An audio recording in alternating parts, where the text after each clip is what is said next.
So if you want to be able to see more faces at once, you can. Of course, they all get smaller, but but you can see them if that makes it easier for you. All right. I'd like to call the work session to order. I want to welcome everyone tonight to our work session. I'm Andy Stack, Chair of the CA Board of Directors. I want to remind you that this work session is being live streamed. The agenda and the background information is available on the CA Board's webpage if you'd like to follow along. I would encourage you to use these documents.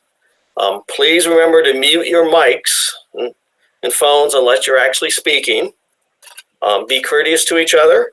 When you speak, please state your name so that everyone knows who is speaking. Speak clearly and slowly so that everyone can hear you.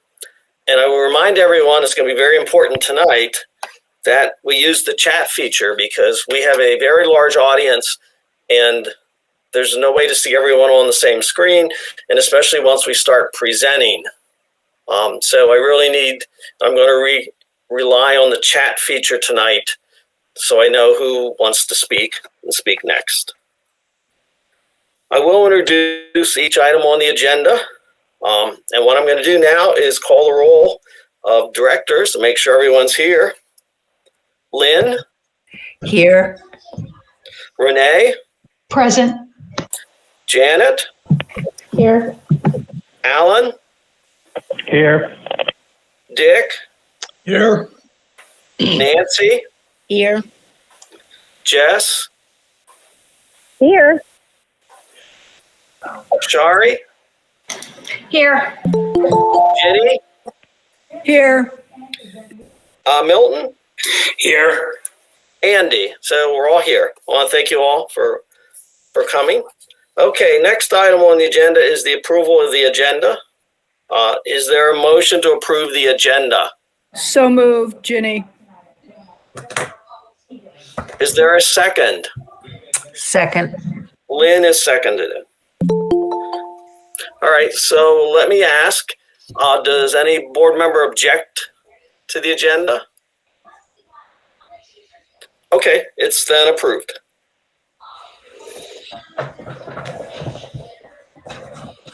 So next up, we have residents speak out, and we have 3 residents signed up.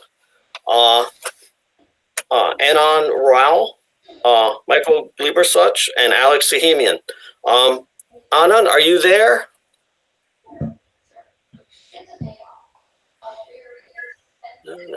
All right, let's go to Michael. Michael, are you there? Hi, Andy. I'm here. Welcome, Michael. Thanks. So I'm here on behalf of Owen Brown, and I'm specifically addressing the discussion for tonight on village reserves. So Owen Brown, like many other villages, has had reduced rental income this year and had to reduce spending on special events, furlough staff, layoffs and staff. Despite all those difficulties, we don't think waiving the cap on reserves is an appropriate response, and we're in favor of keeping the cap on village reserves in place for the coming fiscal year. There's a lot of reasons behind this. Most importantly, if the cap is waived, money's going to have to be diverted from other valuable services such as open space maintenance, pools, after school activities, and so on. We believe spending on those services provides more value to Columbia residents than would otherwise be provided by diverting money to villages who, by the nature of their request to have the cap waived, already have large cash reserves. Second, it'd be understandable, if not expected, that CA and other villages should and would rally in support of a village that's in serious financial stress due to unforeseen circumstances. However, waiving the cap will not provide financial relief to a village in serious distress. It's only going to provide more money to villages sitting on large reserves. Third, last year, CA waived the cap for 1 year and 1 year only because the pandemic created a sudden shock at the end of a fiscal year. At this point, however, the financial impact of COVID is no longer a surprise. Villages have had an entire year to adjust their budgets and spending appropriately. Owen Brown, over the past year, has made budgetary decisions based in part on the management contract and the cap. It'd be a disservice to Owen Brown and other villages that have found ways to invest in their community if CA changed the rules at the last moment. This would also risk disincentivizing villages from finding ways to invest in their communities in the future. Finally, in the long term, Owen Brown believes permanently removing the cap is sensible, but this should only be done in conjunction with a deliberate overhaul of the methodology used to share resources amongst the villages and address the current inequity in the methodology used today. Specifically, the cap should only be waived if the facility credit portion of the formula is eliminated. Removing the cap without addressing the current inequity in resource distribution will just exacerbate the inequity. Obviously, that's probably requires more deliberation than CA board's willing to undertake during this budget cycle. So please choose option A in the packet that was put out. Keep the cap in place for this year. Don't divert funding away from other programs towards the villages. And please commit to overhauling CA village financials in the coming year. Thanks. Thanks, Michael. Any questions for Michael? Remember, board members, use the chat because not everybody, I can't see everybody. Any questions for Michael? No. All right. Thank you, Mike. Okay. Has Anna and Raul joined us? No, I guess not. Okay. Alex, you're up. Are you there, Alex? Alex is here. Alex?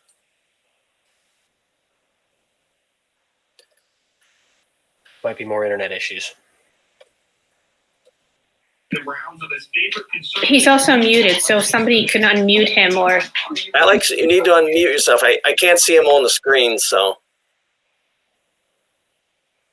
there's Alex. Alex, could you unmute yourself?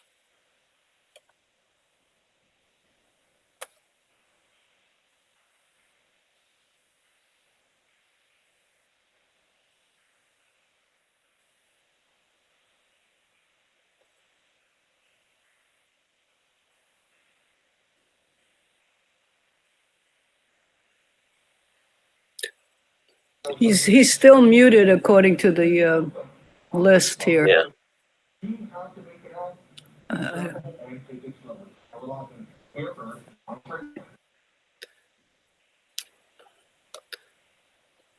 Alex?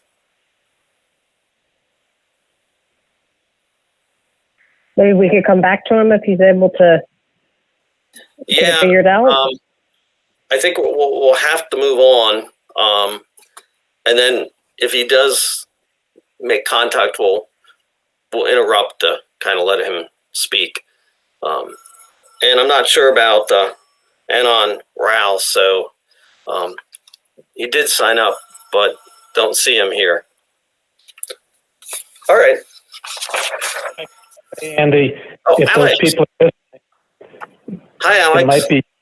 it might be useful to call in. Is that? Oh, that's Alan. Sorry, Alan. Alex, Alex, we gave him the phone number in that. All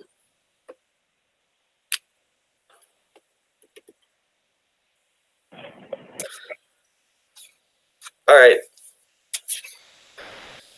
What I'd like to do is go on to the next agenda item, which is report and discussion regarding Village Community Association's cash reserves. Milton, is there anything you want to start with? Yes, I just want to start off by saying that we started receiving from several of the village associations. I think, if I recall correctly, back in January, the request coming to the CA and the board asking to waive the excess cash reserve provision in the existing management contract. And I know that several board members had brought it up about when we're going to have this conversation. But I wanted to make sure that we had looked at the village's most recent financial information. And so when we came to the board, we had all that information that we could put in front of you. And we did an evaluation, our analysis relative to those requests, acknowledging that all 10 of the village associations have not made that request. If I recall, at least several of them have. And so that's what the nature of this information has been provided.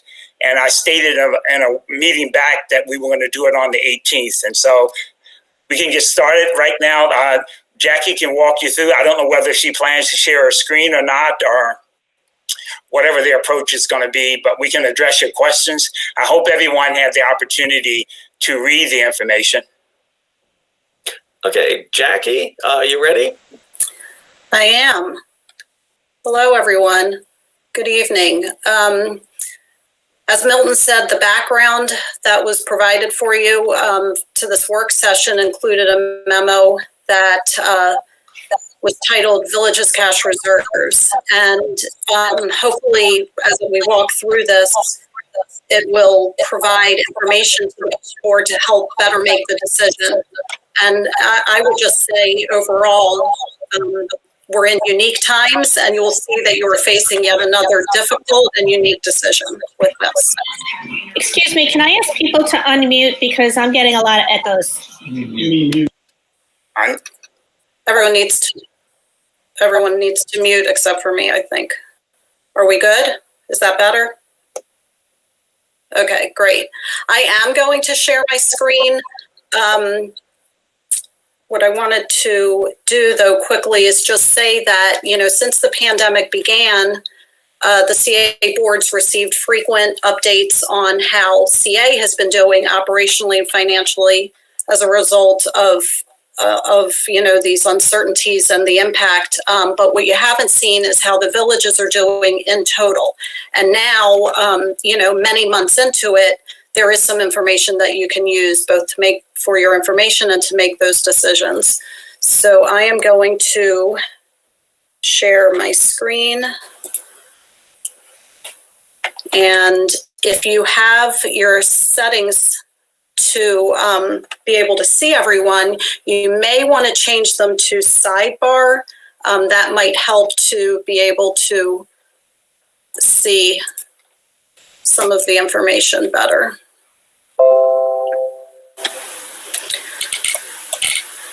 So I'm going to start with, can you see this chart fairly well? Are we good? Okay. And just Andy, shout out at me if you need to, because I'm looking in a bunch of different directions. So I'd like to start with just a recap of some information that the board has seen a number of times since the pandemic began. And this is just a brief recap of the support, the annual charge share, and other funding that's provided by CA to the villages. So this first row is the annual charge share. And you can see, for example, here's a pre-pandemic amount, FY19. When we talk about FY20, remember that finished the year 6 weeks into the pandemic. Here's what the current estimate is for the year that we're in currently, FY21, and here's what is in the proposed budget. In addition to the annual charge share, CA funds the village's employees' benefits, and then there's other support, repairs and maintenance, administrative and communication support, legal and consulting fees, interest, depreciation, insurance, and taxes. And it's important to note, because it's part of the story, that another form of support is that the villages do not pay CA any type of rent for use of the 24 buildings. There's also support that's provided by the Open Space Division that is not included in any of these amounts. So this is kind of a snapshot of the total picture and trends over several years. So now let's look at the financial impact of the pandemic on the villages as a whole. Now, this is going back in time a little bit. The most recent board reviewed village financials are halfway through this current fiscal year. So as of October 31st, 2020, halfway through fiscal year 21. So you can see here that the increase in net assets halfway through the years, in total, $369,000 right here. Here is what the 10 villages in total budgeted to achieve. So they're certainly exceeding that, But as we all know, a budget in this environment, that was a shot in the dark, right? So what's always helpful to me is to say, okay, how are we all doing, whether it's CA or the villages, at the same point last year? If we look at the same time last year, that was pre-pandemic, that was when the world was normal, how are we doing now compared to then? And you can see $368,000 increase in net assets versus the same time last year, $522,000. I'm going to make one quick note about that. There's an exhibit at the end of this document that you received that breaks that down by village. And I will say that looking at these numbers in total is a little bit misleading, because it is almost, this disparity here of falling short compared to last year is almost entirely one village that is $100,000 behind where they were at this time last year. There are 2 villages total, and you have the information in the exhibit, 2 villages that are not faring as well as they did this time last year. Every other village is either doing better when you look at their bottom line, or about the same as the same time last year. So now let's look at cash. Where are the villages in total with their cash? So this is now going forward in time. So let's look at the bold amounts that are in bold first. Total cash for the villages at the end of the last fiscal year. So at this point, it was 6 weeks into the pandemic, $3.2 million. Now we fast forward 3 months, first quarter of this fiscal year, and essentially the same, $3.2 million, just under $3.2 million. So they were holding steady as a whole. That's less than a 1% decrease, I'm sorry. Now, fast forward another 3 months, and we're halfway through the current fiscal year, and a slight dip of maybe 1%, I think it is, going forward 3 months to $3.2 million. So pretty much holding steady there. Again, I took each of those points in time and said, how were the villages in total doing at the same time last year? So you can see that. And in each case, as of each of these quarters, there's actually more cash than there was at the same time last year. All right, so now let's talk for a few minutes about the cash reserves. Okay.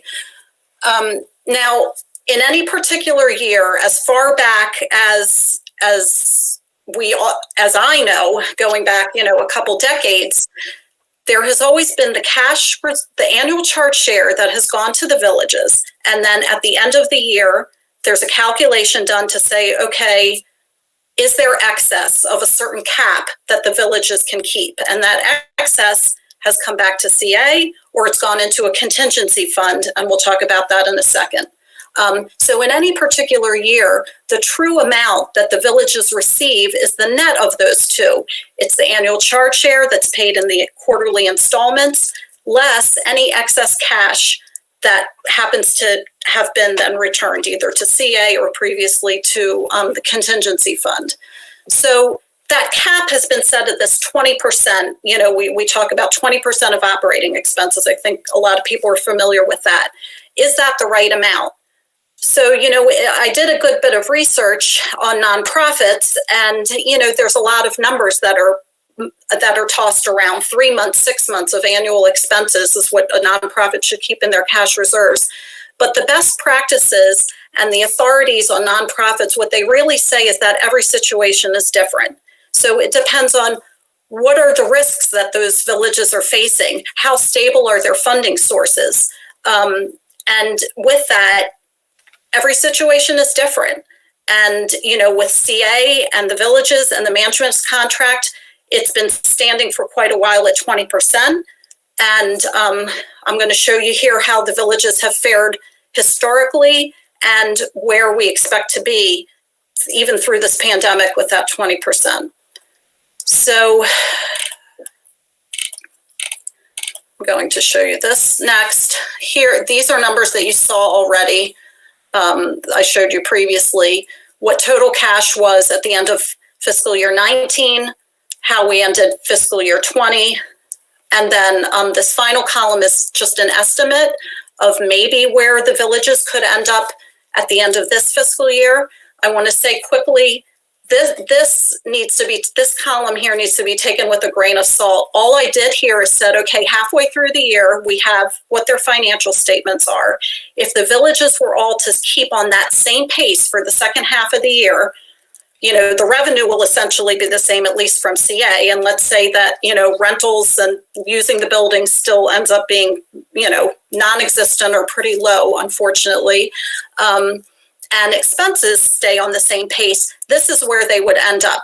But I was not able to, talk to any village managers to say, okay, maybe their spending's increasing in the second half of the year. I don't know. But the purpose of this column is just to say that between what we're seeing so far and certainly the requests that are coming in showing that there is excess cash available, it is safe to assume that we can expect to see not only excess cash reserves, but in total excess cash reserves that are in unprecedented amounts during a pandemic, which is why I say you're faced with, a unique challenge here and a unique decision. Now, for those excess cash reserves, I want to make a quick point that it's the excess of cash that is already, of reserves that are already allowed to be made. So I don't want anyone to get confused that by giving the money back, villages don't necessarily have cash reserves. The calculation and the management contract is set up so that the villages can keep a certain amount of cash reserves. So here's a 10-year history of excess of that cash reserves that has come back. Again, in total, there are some villages that I can look back 10, 11 years, as far back as I have records right now, that have never had excess cash reserves to pay back. And others that most years have some excess cash to pay back. So you can see the history here. It reached at one point in FY19, $126,000 total.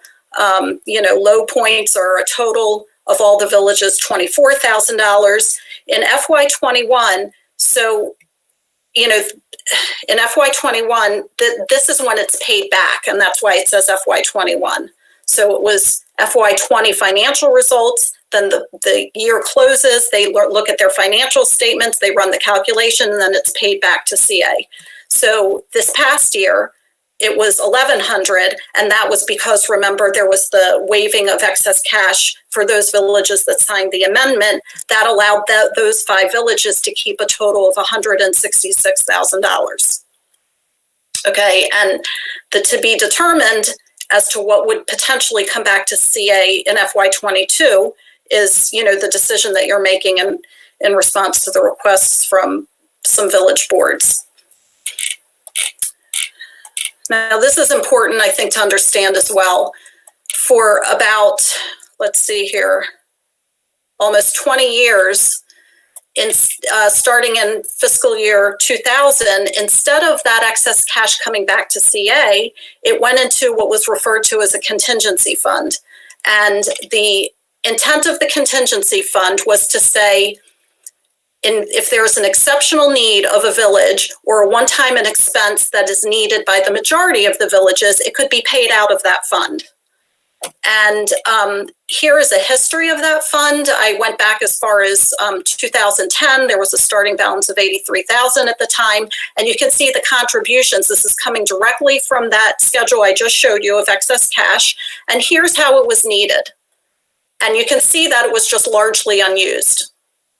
So in FY19, we've got a balance in this fund of $600,000, and the decision was made to dissolve it. It just wasn't needed.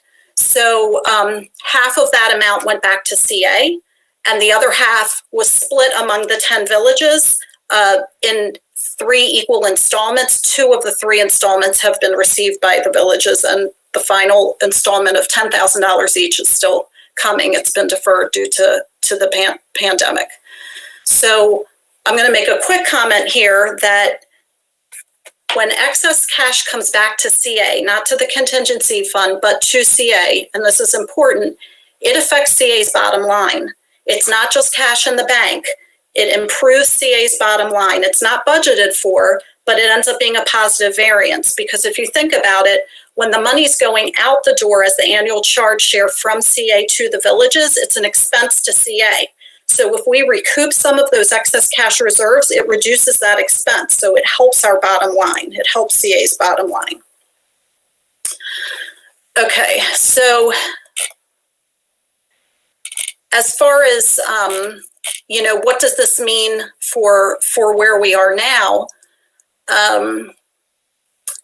I laid out some options, and I guess I just want to start by saying that this is, for lack of a better term, a good problem to have. There's excess cash, and where should it go? I do not believe that where can it best be used? Where is the need the most? And I don't think that the decision you should make should be something that goes indefinitely into the future.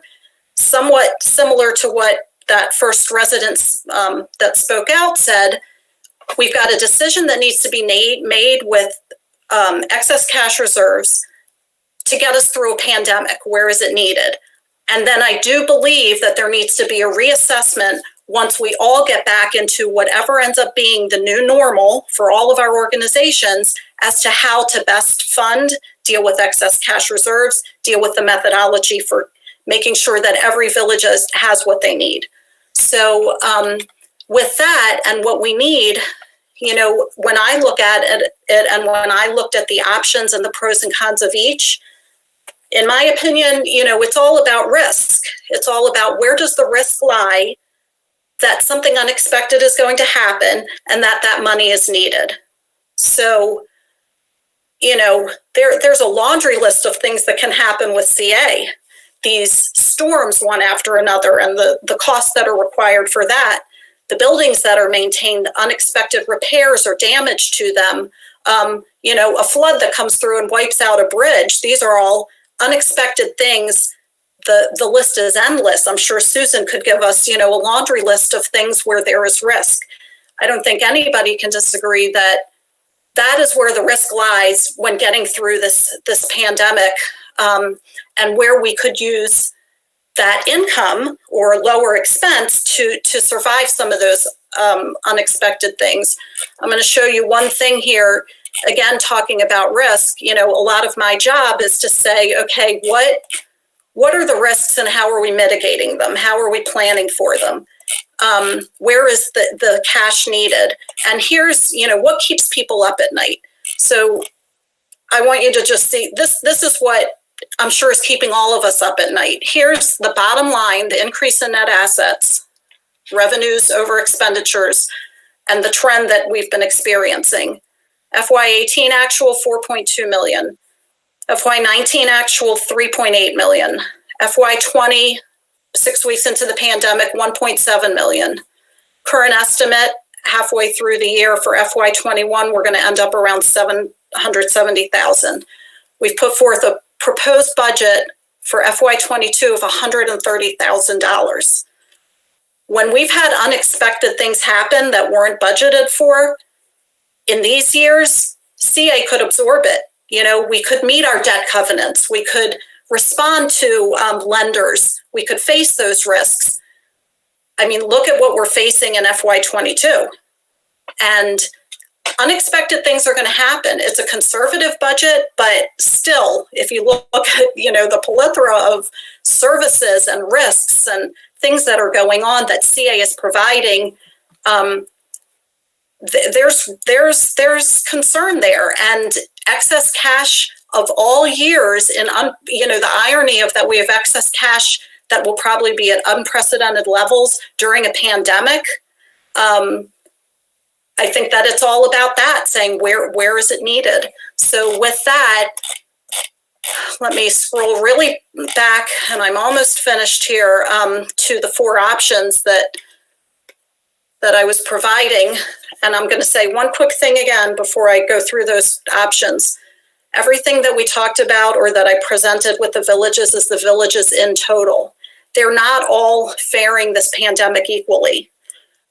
The villages who probably have the most cash reserves, excess cash reserves to possibly give back may in fact need it the least, because that's why there is all that cash reserve. What about the villages that don't have excess cash reserves to give back? They have never given it back. Raising the cap or changing it or keeping excess cash does not help those villages to fare something that they may experience that's unexpected. So while we're sitting here with disparities among the villages, if the villages with excess cash keep it, it doesn't help the ones that don't have it. And my concern would be that those inequities just get exacerbated. So with that, option A, the CA keeps the cash reserves. So a pro to that is a big bottom line impact to CA. So I'm going to throw something out there. This is completely just for illustrative purposes. Let's say that the excess cash reserves for the end of this year ends up being $500,000. I'm only saying that because I think that there may have been a village that said they estimate they'll be at about $50,000. I'm multiplying that by 10. Let's just randomly say that. I can say there is a chance that it'll end up being even higher from what I'm seeing. So $500,000. If we stick with the management contract and that money comes back to CA, that's a $500,000 positive variance to CA's bottom line in FY22.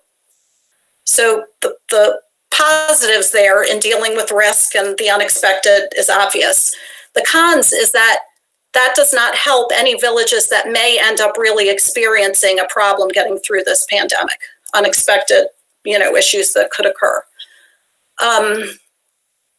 Option B is that you decide to waive all excess cash reserves. The pros is that if there's a village that needs help and they did have excess cash reserves that they got to keep, then they have it to use. The cons are that does not help villages that didn't even have excess cash reserves or minimal excess cash in the first place. And certainly it does not help CA get through another year of uncertainty. Option C is that we could increase or change the percentage, the reserve percentage from 20, let's say, to 40%.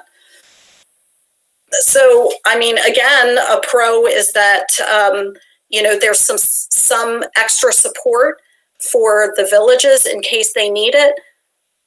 The problem when I go over to the cons is similar to option B, which is that it just makes the disparities even greater. Those that needed it the most are going to have the least.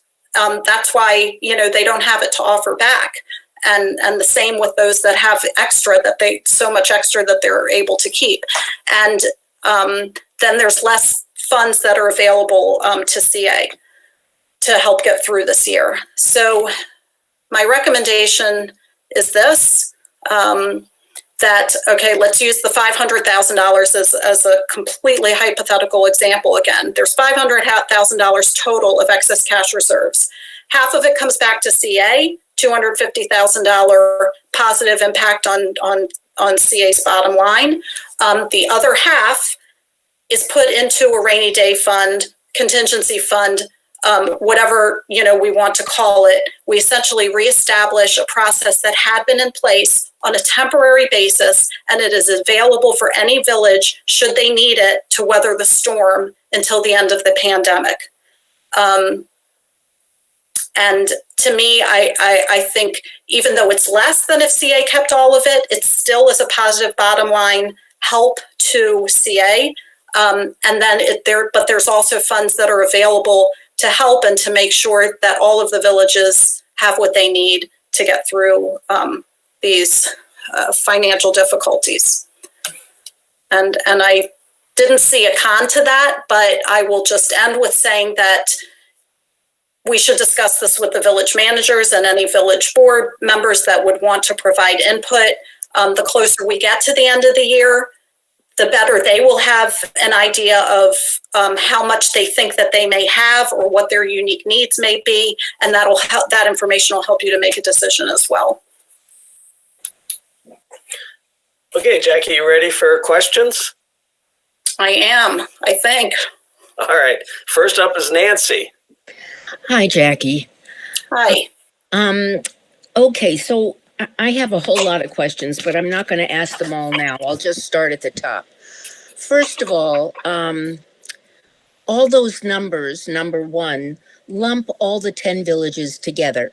So that $600,000 from the contingency fund that you described, half of it, that meant 300,000 was retained by CA, and 30,000 went to each of the 10 villages.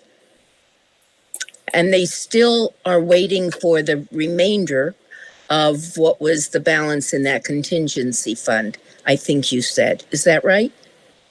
That is absolutely correct. So of the 30,000 they were each receiving, each received 20. Okay. So when you put a number like 600,000 and CA gets half and the villages get half, it sounds like that's a lot of money to the villages. Obviously, 20,000 is not a lot of money to the villages. And when you put I forget what the number was, 3 point some million dollars, divided by 10 is $310,000. Is that correct? Somewhere in that area for what they have currently. And so in that $310,000, there are payables that have to come out of that fund, right? So that doesn't mean they have $310,000.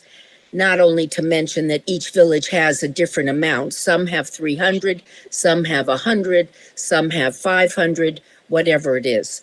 But that number did not include the payables and the accrued liabilities to each of the villages. So that's not a realistic number for the villages to work with. What needs to be identified is what their bottom line is, not what the total amount of everything that is held in all 10 villages together. It's very misleading, and it's very difficult for somebody like me without as you know, an accounting background to really be able to get a good picture of what this is trying to demonstrate. Let me, go ahead. Well, go ahead, you can answer. Okay, so let me hone in on this chart right here. So here's total cash that we talked about. This Right. reserve amount, this reserve line item or this row is Right. after all of the liabilities. So, and that is what is compared to the cap. So let me just explain that better, that in total, let's say here's $3.2 million, how they ended in total for the fiscal year 20. Right. Have to then say, okay, they have bills to pay. They have payroll. Their Right. whole included in this amount are security deposits. That's not really their money to spend. Right. They may have received revenue in advance of providing a service. That's deferred revenue. That's not theirs as well. So Right. this second row, the reserve, is what's really what I would call uncommitted cash. That uncommitted cash is what is compared to the 20% of operating expenses to determine if there's excess. Okay. So it already takes all of that out of the picture, out of the equation, to say those are all bills they have to pay. They don't really have uncommitted cash of 3.2. They have 1.3 or 1.4 in this example. Okay. Then that number is compared to 20% of total operating expenses to say, is there excess of an already 20% limit of uncommitted cash? Okay. So in other words, that 1.3 or 1.4 is actually $130,000 if we're talking per village. Well, So it's different. It varies for each village. So it's really difficult. Again, I mean, I hate to ask you to have to go through that exercise, but my village is Wild Lake. And my concern is, and we're all looking at where our villages are, it doesn't help me to see because they're 10 individual corporations and they have 10 different amounts for each of the corporations and 10 different means of making or not making any money this year, last year, and so on. And they don't know what the future is going to be. I know Wild Lake right now is having a very difficult time. And we've already laid people off and we've done all kinds of things to cut back on the budget. But I can't see when you talk about $1.4 million and I'm thinking $140,000 maybe. I don't know if that's Wild Lake's number. I don't know if it's greater or less than, but that's why this is really difficult for me. And I know we had talked about, because this isn't involved with the budget for this year that we're working through now, that if this, when we do bring it up in a later meeting, I hope you can then break up the different villages so we can see what the actual number is for each of the individual independent organizations. I'm sorry. Thank you. And Nancy, did you look at Exhibit 2? I'm afraid that I tried to get in and I could not get in to see the plan. I couldn't. Jackie, can you bring up the chart just to show Nancy? Yes. I will, but I can tell you, you're not going to be able to see it, right? Because there's so many numbers. So Nancy, this information is all provided to you by village. So there are 2 exhibits to this backup, and it'll be easier if you look at it on your own screen outside of this meeting so that you can really hone in. But it gives two breakdowns. One is, it's just so many numbers. I see. Yeah. So remember here, this where I said, okay, here's how they're doing halfway through this fiscal year compared to last year and compared to budget. This is all broken down by village. Remember I said even this difference is really $100,000 from one village, and almost every other village is doing better or similar to the way to this time last year. You'll see all that in the exhibit. And then that cash break chart that we were just looking at, this entire thing is broken out for you in Exhibit 2 by village. Excellent, excellent. I was going to let Drew know that I did have trouble getting onto the page tonight. But never mind. I'll be quiet now for a while. Thank you. All right. We're going to go to Alan, and I do have an answer for Jonathan. Alan?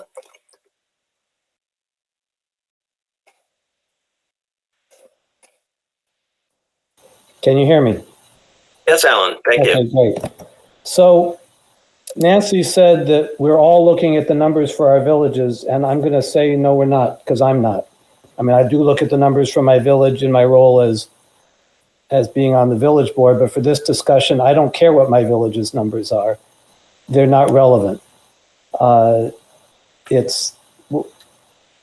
so let me make this hopefully easier for Nancy and others, and I include myself in this, who don't have accounting backgrounds. This is not about the numbers. Once again, we're getting lost in numbers and led down a trail with numbers before we've agreed on basic principles. You know, they say that whoever gets to define terms wins the argument. And so just calling these amounts excess cash reserves determines the outcome. Well, if they're excess, they can be used for whatever. They're excess. They're not needed. Well, that's a definition. That's not, however, the way I see that money.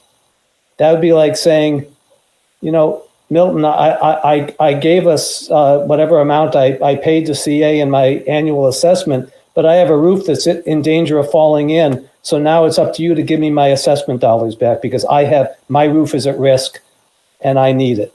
No, that's CA's money, or CA's plus the village's money that I was required to give to CA and the villages. I have to say, and I do not mean this personally to you, Jackie, as an individual, but this whole discussion feels like we're a parent saying to our kids, and that's a lousy analogy for the CA and the villages, but that's what it feels like. We're a parent saying to our kids, you know, kids, you did well, you saved your money, you saved your allowance, you budgeted well, now give it back to me because I need a loan or I need it back because I haven't managed my money as well as you have. This is the village's money that we all determined was the village's money based on methods that we can certainly all look at and decide what makes most sense. But it's the village's money. We have no business saying give any of it back. if the village wants to give it back, I forget the gentleman's name who spoke, I guess, for Owen Brown. If you want to donate back to CA, and if other villages do, fine. But this is the village's money. And I'm in favor of option B. The missing pro that should have been in there is that the villages get to keep their own money and don't get it taken back. And the missing cons in the other plans are that the villages are having money removed from them that was rightfully given to them. This is wrong. It should not be happening. We should be going with option B. Thank you. Milton and then Dick. Well, the comment that I wanted to add was that along the lines that what the speaker from Owen Brown had mentioned earlier, and as we went through this process, I think that what needs to happen, the board and the villages, the CA as an organization and the villages need to find a way to sit down and figure out. If you go back to the very first page and you add up the columns of the operating expenses and the capital expenses over those 4 years, and acknowledging that 22 is proposed and FY21 is an estimate, you have an average about $7.5 million a year of financial support going to the villages from CA. Never since I've been here has anyone ever had a discussion about what is the purpose of that. What is the villages expect? What is the value add to the community that the village associations are offering to the community, and the community is aware of that. That's $7.5 million on average over those 4 years that CA is going. Yes, a large portion of it is the annual charge, but there's other portions of it, the capital expenditures for those 24 community buildings. So there needs to be a conversation between CA and the village association, and also addressing those disparities, because as Jackie said, right now, those villages, and that's been the case for years, those villages are financially not equally situated, and it's not going to get any better going forward, and that needs to be addressed. Think about the next item that we're going to be talking about on tonight when it comes to the capital expenditures. You will see the same there. So this is not just a one-time decision that the board needs to make. You need to have a discussion and also make sure that there's a message to the community. What's the value add that's with this financial support going to those 10 village associations? Okay, Dick is next, followed by Janet, and I do have the other people on the list. Well, I'd like to assure Milton that my village, Dorsey Search, spends their money very wisely, provides services that are valued by our constituents, and I kind of resent this tone that we don't know what we're doing. I have a question. Has this document been distributed to the villages? Anyone? Jackie? Dick, I did, when I sent out my invitation to the village managers and village chairs, which you got a copy of, I hope. You were on the distribution list. I put in the link to the background. Oh, okay, good. So it is available to them. Yeah, I think it's an interesting discussion, and I'd like to discuss it with my village board and get their points of view after they've had a chance to read the document. And as I understand it, we don't have to make a decision immediately. This is something that we can come back to. So thank you. And Jackie, as per usual, you've done a great job of putting everything together, and I do appreciate it. Thank you, Dick. All right. I've been asked to see if Jackie could respond to one or two of the questions. When you talked about the new type of reserve fund, was there any thought on what the criteria would be for those funds, for using those funds? Or is that something to be negotiated? I gave it some thought, and I thought that for the previous contingency fund structure could work well, because essentially the villages kind of manage that fund. There were in the past 3 village managers who would consider any requests for it and vote on it. And then there was a CA staff member, as a liaison or from an administrative perspective. But what it really essentially does is allows the village managers to manage the use of those funds. Thanks. All right, Janet, and then Renee, and then Jess. I'm actually not even sure where to start. But I hearken back to Karl Marx, based on Jackie's comments, to each according to his ability, to each according to his needs, because that's what I'm hearing. Longreach has CA assets, and we are good stewards of those assets. We take care of them, we invest in them, and we get regularly turned down for requests for things for them that we end up covering ourselves. We are fiscally responsible. We have always been incredibly careful with our money. We make do with 40-year-old floors when other village centers are replacing their 10-year-old floors. We've lost lessees because we couldn't get sprinkler systems in our buildings. There has been very little investment. And actually, I've asked Dennis for these numbers and I have not received them. But it's incredible to me, because what I'm hearing is quit working so hard, because if you do, then we're just going to take that money and give it to the villages who are poorer than you. We have 1/5 of Columbia's population almost. We have a lot of variability, and we are incredibly careful. And so the condescension in this meeting is mind-blowing to me. And the idea that because we are taking care of what we have to take care of, that we should be giving that to other villages is, I don't get it. I'm like, I'm one, incredibly offended. 2, I feel like going back to our village and saying, you know what, just take it easy and quit doing so well.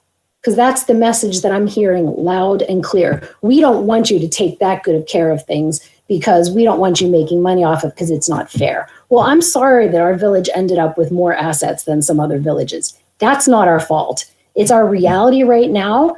The assessment share for years was slated against Longreach. They had to make do with even less to maintain those assets. And let me tell you that CA has not been super forthcoming in trying to support those. And so, and so then when the assessment share was created by someone other than someone from Owen Brown, then the assessment share is more balanced. And now we get slapped on the hand for being successful. And so I'm just,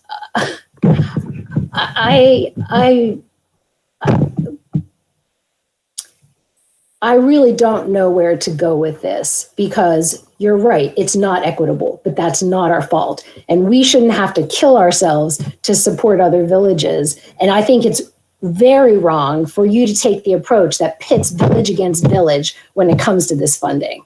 I think this has created a terrible dynamic, and I am really upset about it. Renee, followed by Jess. Okay. I agree with Alan. I agree with Janet. And I would like to say that I think that the management contract is a sham at best. I think that I will not support taking any reserve money from any of the villages. I also think that the $10,000 that's owed to each village should be paid back next fiscal year, and we should make sure that that money is budgeted for and the sources and uses of cash. I just find it incredibly wrong that we would reach into the villages to fund our sports and fitness division because it doesn't know how to make money.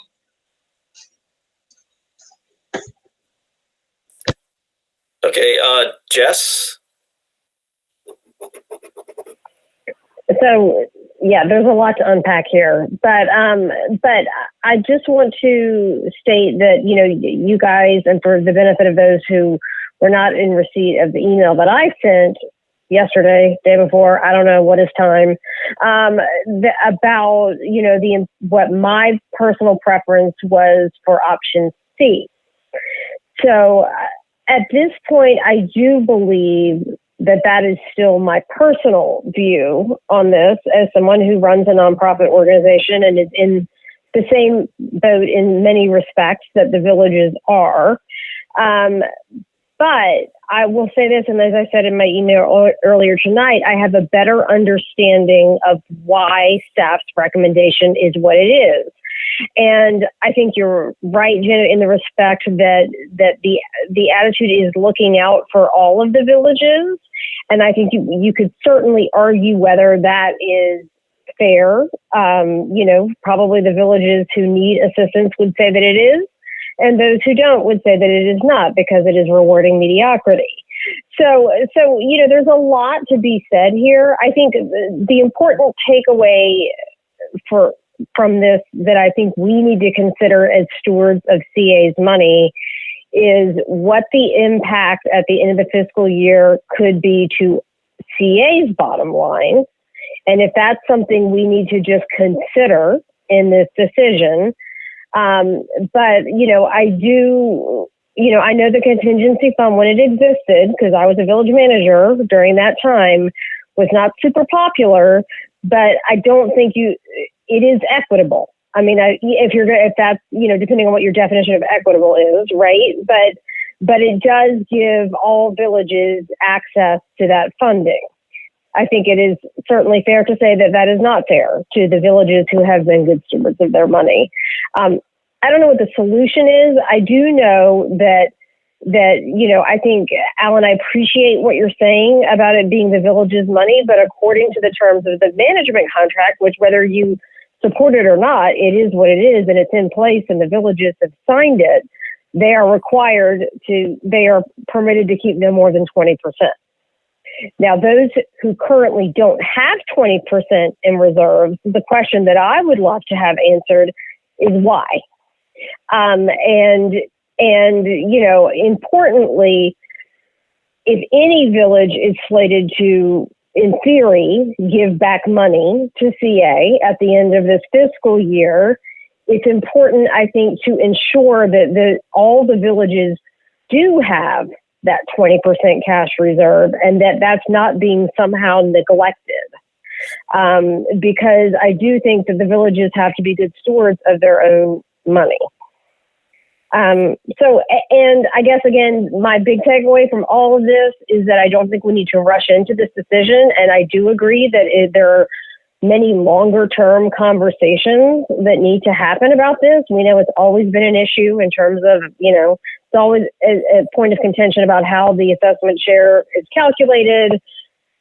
I mean, this is, you know, it's a story that's been happening since I was a village manager 10 years ago, so at least, and probably long before then, you know.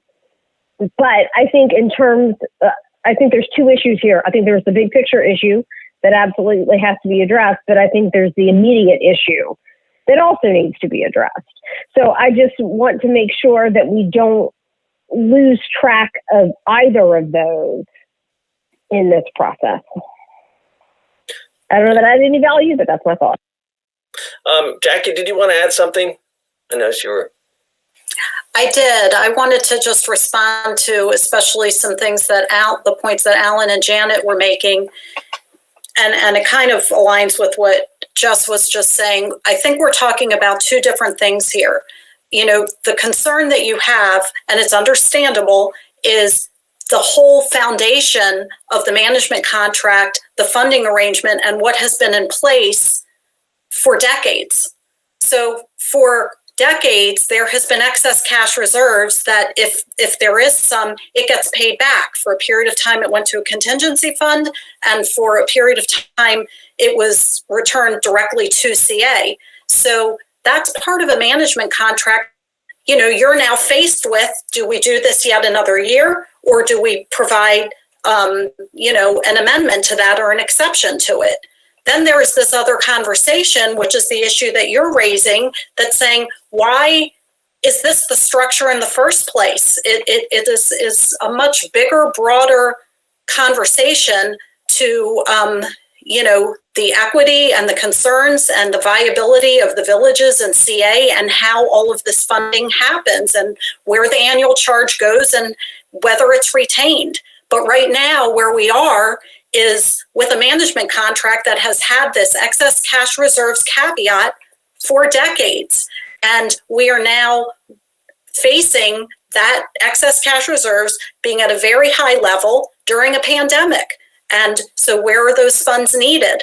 It's never been questioned before. It's always been paid back either to CA or the contingency fund, except for, of course, the end of last year due to the pandemic. So that's the only point that I wanted to make. Okay, I'm going to do Shari and Ginny. Yeah, thank you. I think when you ask the question of where those reserves will be needed, we do have to think of the future about coming out of this pandemic. So I'm just going to focus for a moment. I think the operating funds, first of all, I want to say I think most of the villages are managed extremely well. Villages have been doing this for a very long time. We have had a partnership with CA. And I think maybe it has existed this long because it has worked for this long. So I'm one who I don't want to throw out the baby with the bathwater. I also think that the operating expenses at the villages have been extraordinarily low because the villages are not running any programs. Buildings are not being, in effect, operated because of COVID restrictions. Staff have been furloughed, so that the village associations are going through the very same thing that CA has been going through, but without gyms and without golf courses and without any kind of income. So I think that's important to know. And those villages who have shepherded their money extremely well need to rely on that money when we're looking at gearing back up again and hiring staff and getting things moving again. So this is a parallel situation. I also want to say that I was kind of, I agree with many of the things you said, Jackie, about the contingency fund, because those were the same arguments that I argued for keeping the contingency fund when we were first talking about this. And so the sense that, we don't need it, until we need it. And we sure did need it. And CA needs it too. And I'm very glad to see that there really has been, I think, a fundamental change in thinking at CA about having reserves and having some backup. And I appreciate that. I think that is a very important way to go. But with the contingency fund, 50% was returned to CA.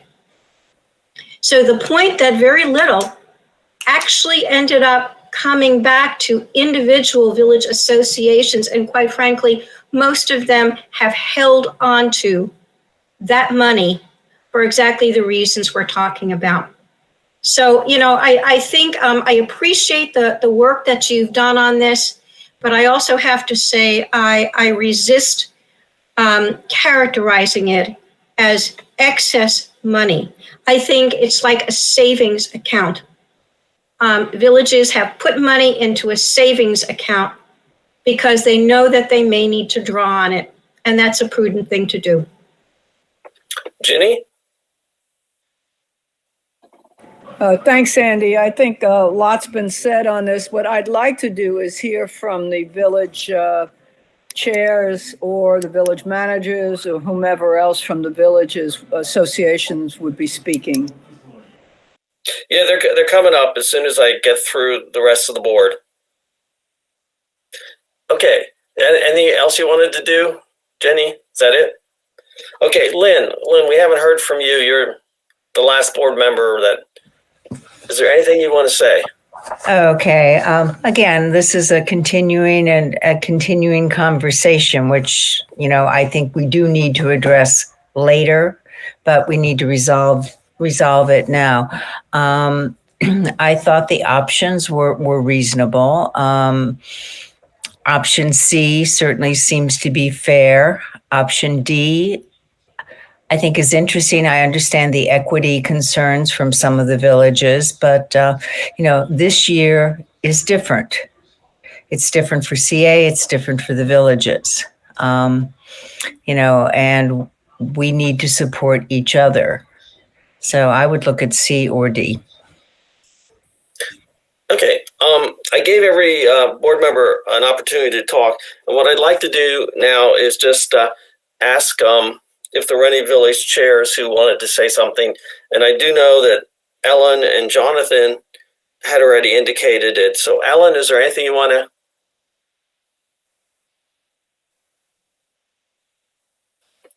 Ellen, are you?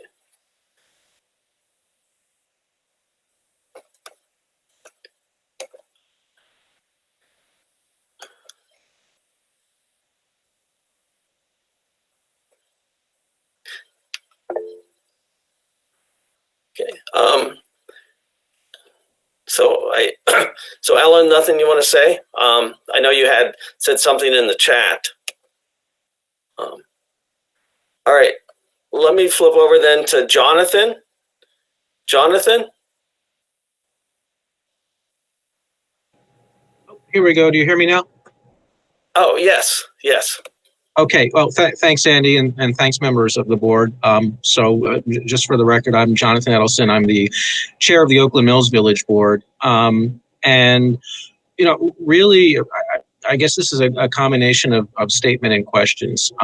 But one of the things I wanted to ask, and I think I've heard it coming out a bit from some of the remarks from some of the CA board members, is whether there's going to be deeper conversation with the villages about what these numbers mean.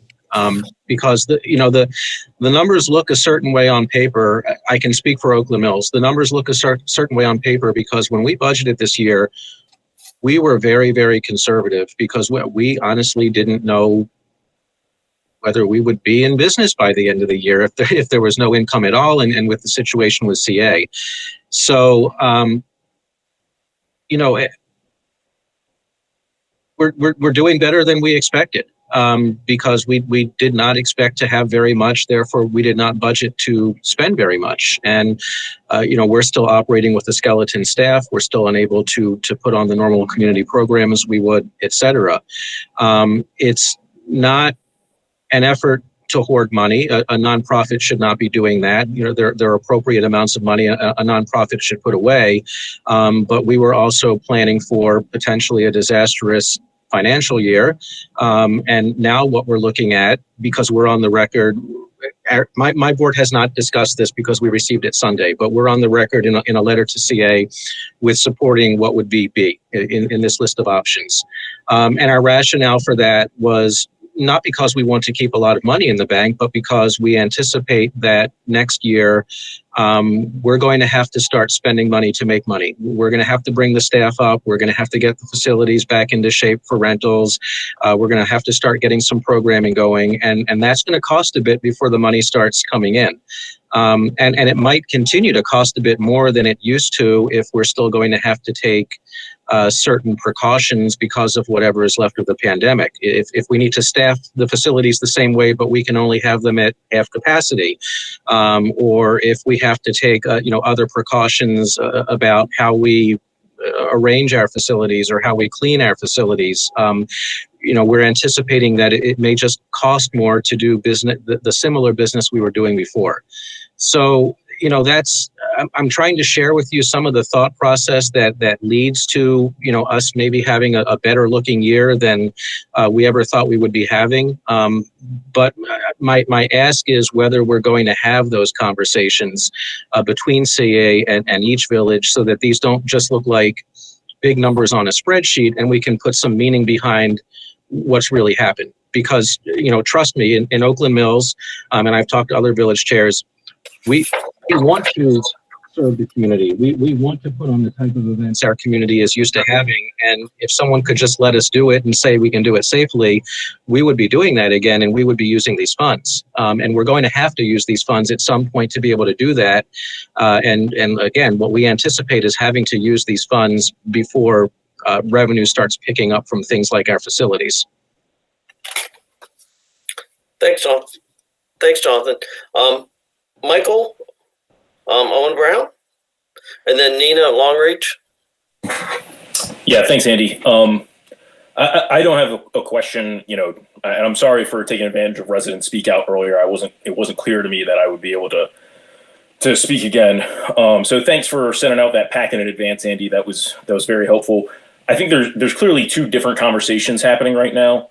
One is the long-term relationship of how villages are getting financed, and then the other is this year's cap. Like, I think those are clearly related, and the problems with the cap are related to the problems with the long-term equity. Addressing the long-term equity amongst the financials, that's like something that you can't, like, all of us could talk for hours on that and not reach a decision. So please focus on this year's cap.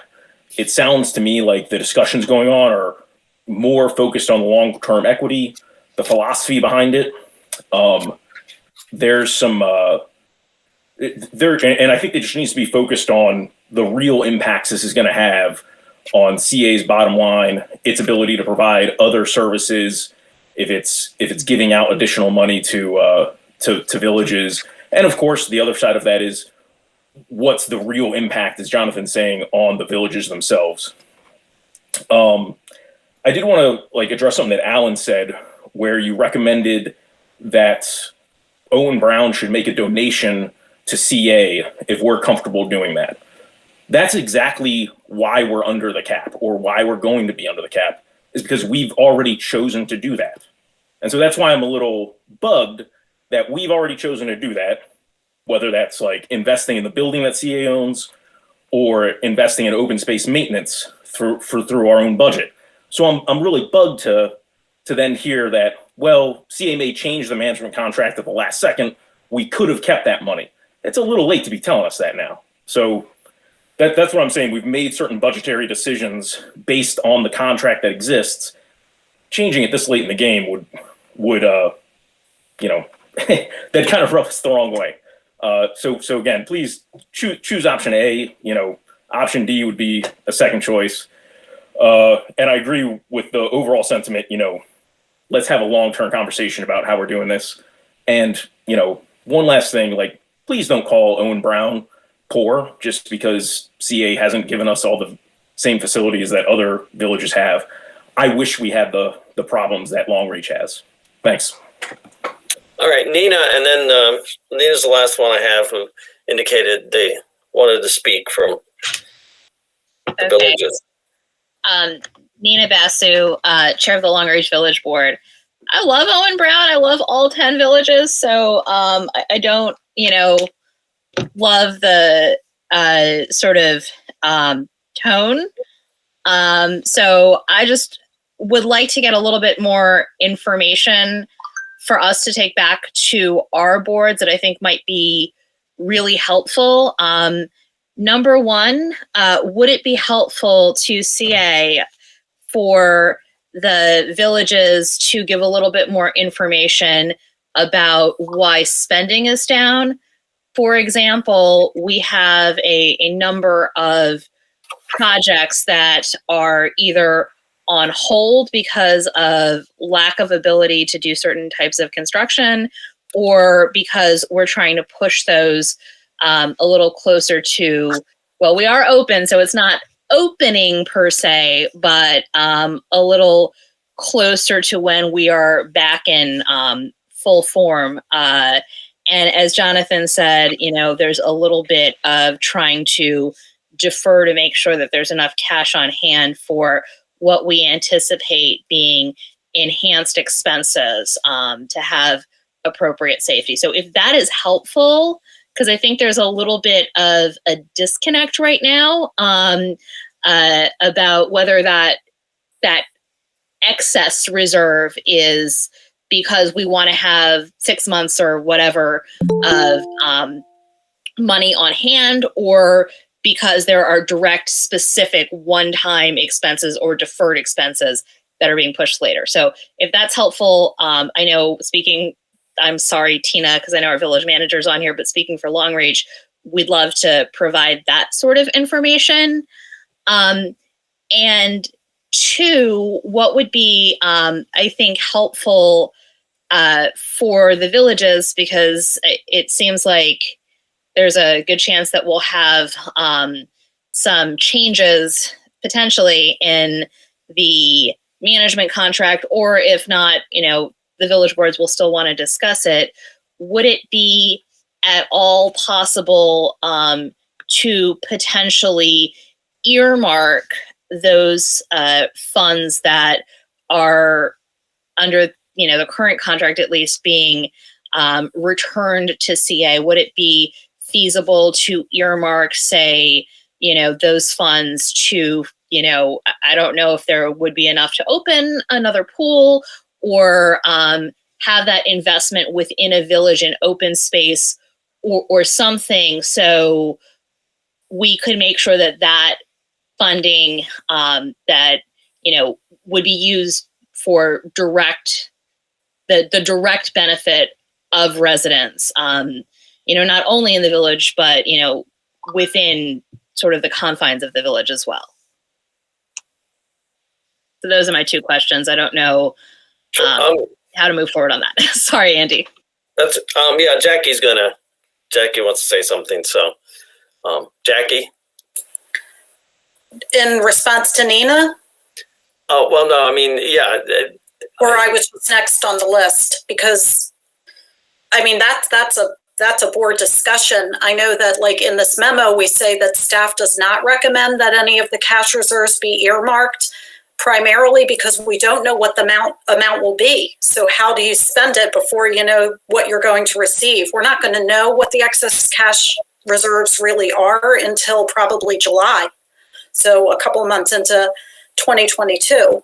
And, as far as if it was to be earmarked, that is, this is not an expected continued revenue stream for CA to make those types of operational decisions. I mean, that's just my perspective. If I can also just quickly point one other thing out, I want to share one other example for you of why I was introducing the thought of the contingency fund just to get through the pandemic. And that is, this is just a snapshot of the concern about keeping the excess cash reserves. So this is at the end of fiscal year 20. Just for an example, here are 2 villages who had excess cash reserves and they retained them, to help get through the pandemic. That decision was made with the amendment to the management contract. This is at a 20% reserve. You have 2 villages here who didn't have any excess cash reserves. Okay, so they were not able to even reach up to the 20%. So, when we look at, for example, option C and saying, well, maybe we increase it to 40%, that helps. If it was 40%, for example, these 2 villages would keep all of this. But the villages that didn't have any excess cash reserves, it doesn't matter. If they didn't reach 20%, they can't reach 40%. They still don't have any cash reserves, and they may be the villages that need it the most. That's why I was introducing the contingency fund as a way to make sure that just until we get through the pandemic, because of course there are bigger issues and philosophical discussions on how to move forward once we get to our new normal, but until we get there, how can we make sure that every village gets what they need to survive, because some are doing better than others. And I am only going under the assumption that everyone, all 10 villages, and I know CA, are spending as conservatively and responsibly as possible. So just wanted to point that out. And it's something to consider as we talk, decide getting through this particular year. Okay, and there was one other question, which I think I'll address to Milton. So Milton, heard a couple of the villages, say, will CA staff work with the villages to kind of present this information and have a discussion and talk with them? Yes, it will. Jackie's been taking questions from the village managers ever since we started this process, and at least had 2 conversations since this document has been shared with the villages. So yes, we will. Okay.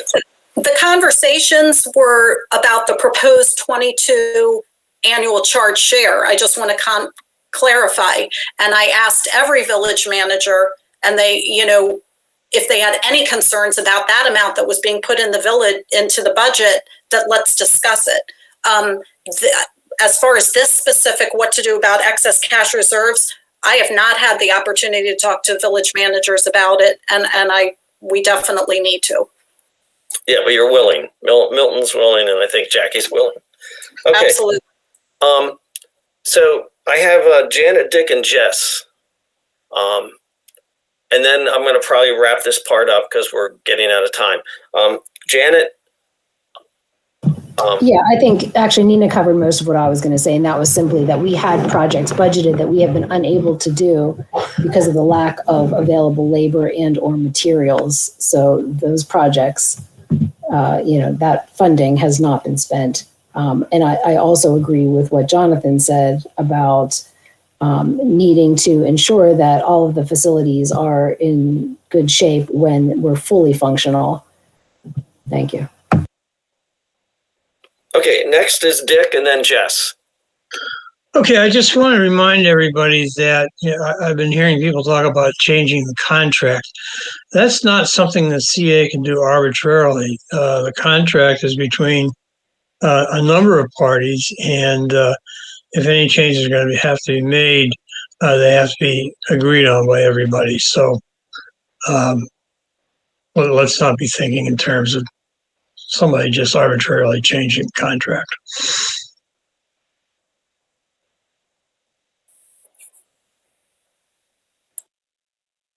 Oh, sorry, Jess?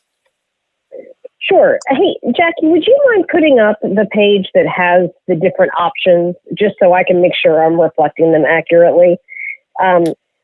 So I hear a couple in the chat, a couple of villages saying, they like option B, and I totally understand that. The reason, if we were going to allow the villages to retain more than what is typically in the management contract, which is that 20% cap, which I have personally never agreed with because I just don't agree with it. But I would prefer, rather than having B where there is no cap on that, to creating a percentage that is greater than 20%, but is a reasonable and in line with nonprofit best practices. Just to, because I think that as stewards of assessment dollars, I think we have to just make sure that we're putting in stopgaps that just make sense, right? Like if someone, I don't imagine that this would happen, but if someone, for some reason this year where they usually have a 20% reserve could somehow this year put away 80%, or 90%, that seems a little excessive unless they could argue that it was for a specific project, a one-time capital expense or something along those lines. I like the idea of having some sort of guideline so that there's an expectation that everyone can be equitable, because even though some villages may not be at that 20% cap now, which I would be very interested in learning more about why that is, why they can't get to that 20%, and what can be done to support them in getting to 20%. I also would like to see something where eventually everyone ends up on the same playing field, right? So that there's some sort of standardization, so that we can honestly say to residents, hey, these assessment dollars are coming through us to the villages, there's some sort of standard for how those funds are used.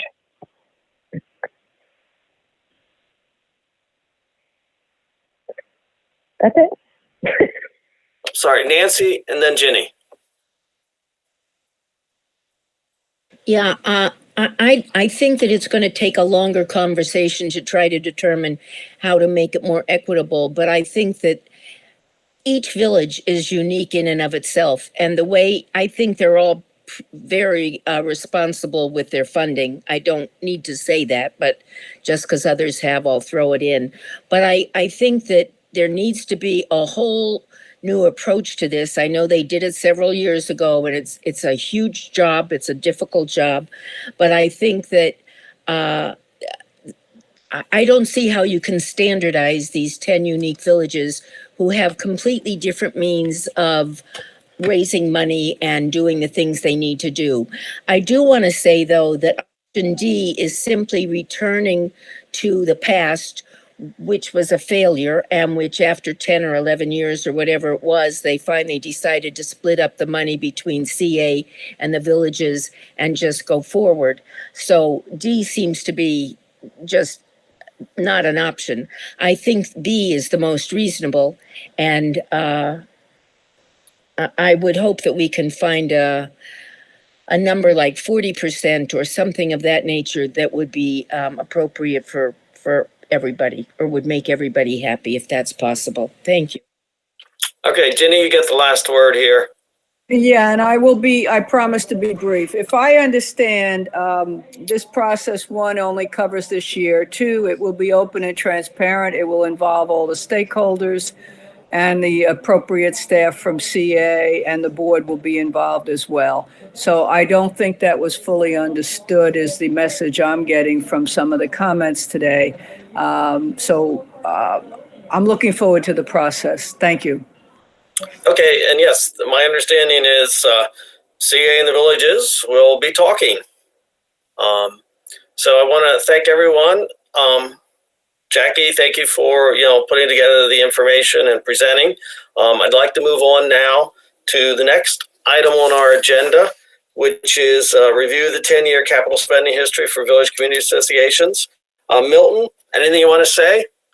No, just quickly, we got a request from a board member asking for a 10-year history of capital expenses that were allocated or approved by the sitting boards at the time over that 10-year period. And this is what we've done. It took some time for Dennis and Susan to work to compile the information, and we provided a lot of actually itemized information for the board and it was my decision to share it with the entire board because we were talking about all 10 villages. So Dennis. Okay, I'm going to share my screen, and I'm going to start with, so what I'm going to talk about is the money that was approved by the board and the actual expenditure. So if you look at this sheet, the approved budget, for instance, Long Reach far exceeds the actual spent. And that's because the stalled revitalization of the village center. So that actual spent number, and the total approved number for Long Reach would have been even higher than the 2.6 million over the 10 years. If that revitalization had gone forward, probably would be closer to 4 million. And if you look Dennis, is there any way to zoom in on that a little bit? It looks like you have a little extra space on the sides that you might be able to make it. Thank you. I'll zoom in even more.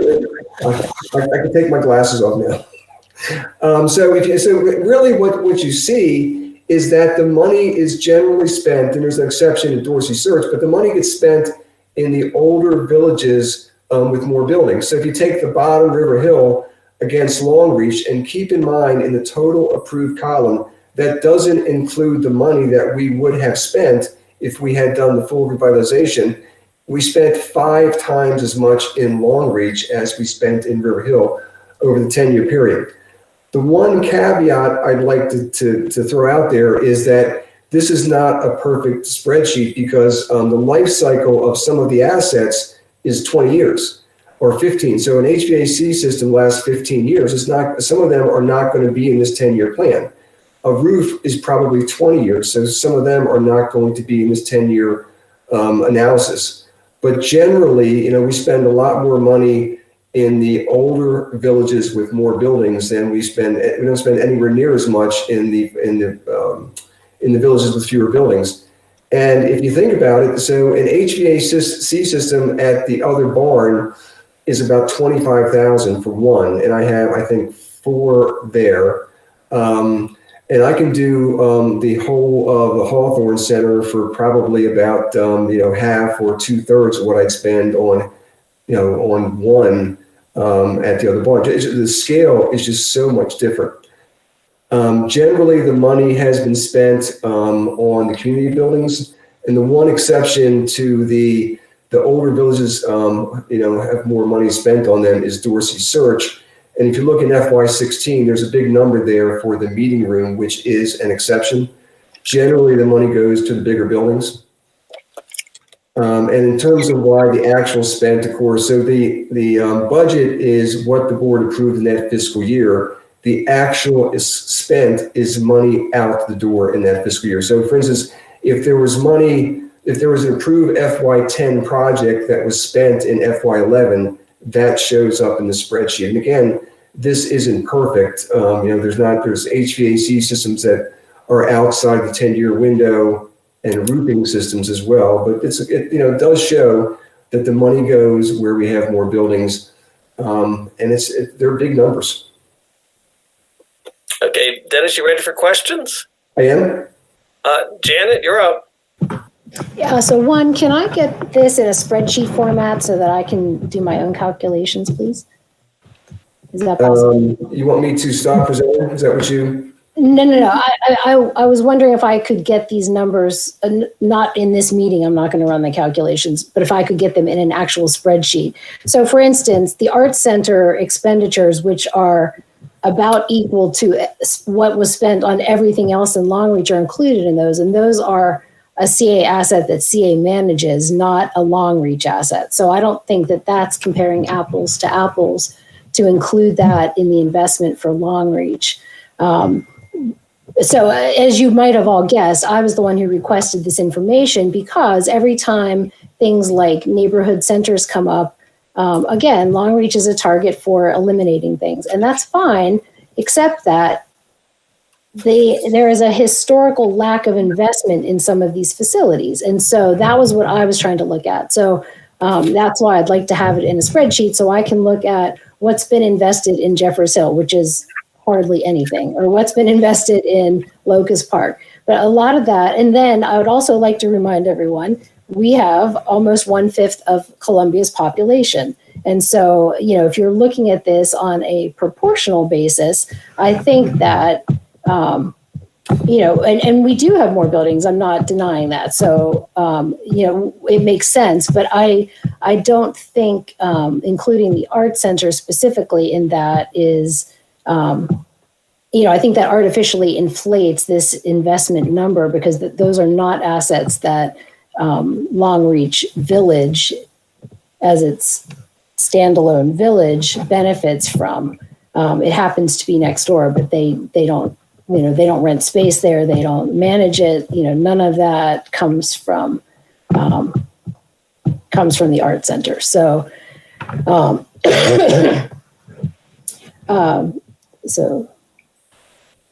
wanted to look at them on sort of individual asset basis so that I could take a look at what those numbers look like. Sure, I can get you that spreadsheet, and the teen center was in the Oakland Mills number as well, but you can pull those out.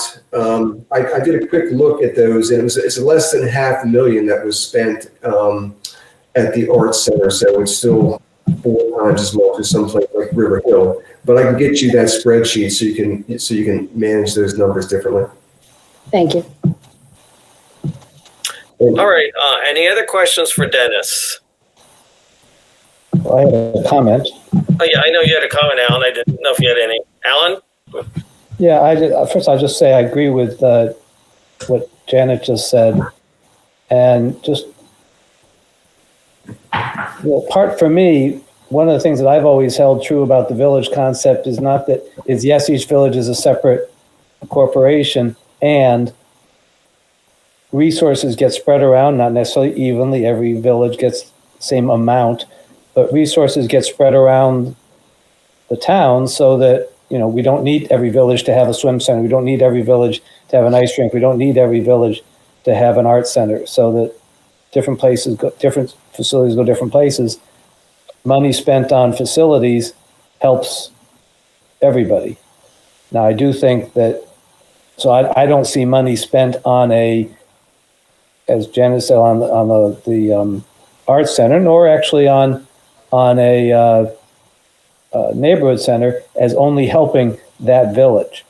Now, certainly, if a village has a facility that CA pays for that gives that village income opportunity, then that needs to be factored into how much assessment share each that village gets. But the money, simply looking at the money that was spent, doesn't equate to me as just money spent on that village.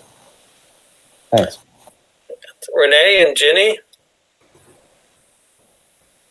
I don't really have any comments about it. My comment is that I'm learning. I've been on the board just for 2 years, but now I'm starting to understand that there's a greater need to understand what goes on in each of the villages to help me make an informed decision as a board member that I'm not getting that information in an orientation program, which is totally off base from this conversation, but I think it speaks to a greater need.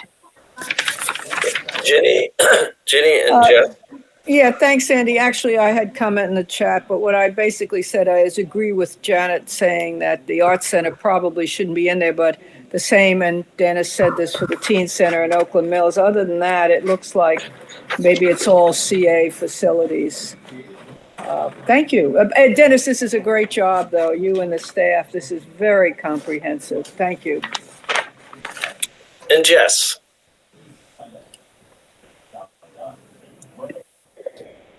I'll just reiterate what I said in the chat, but I do to further clarify what Janet was saying. I think this is helpful. I think it would also be helpful to see the investment in strictly facilities that are managed by the villages. So just, village buildings and neighborhood centers. Not that this isn't valuable information, but I think it would also be useful to see that as well. Yeah, I will point out that if you've look at the background information Dennis provided, he actually did a breakout village by village.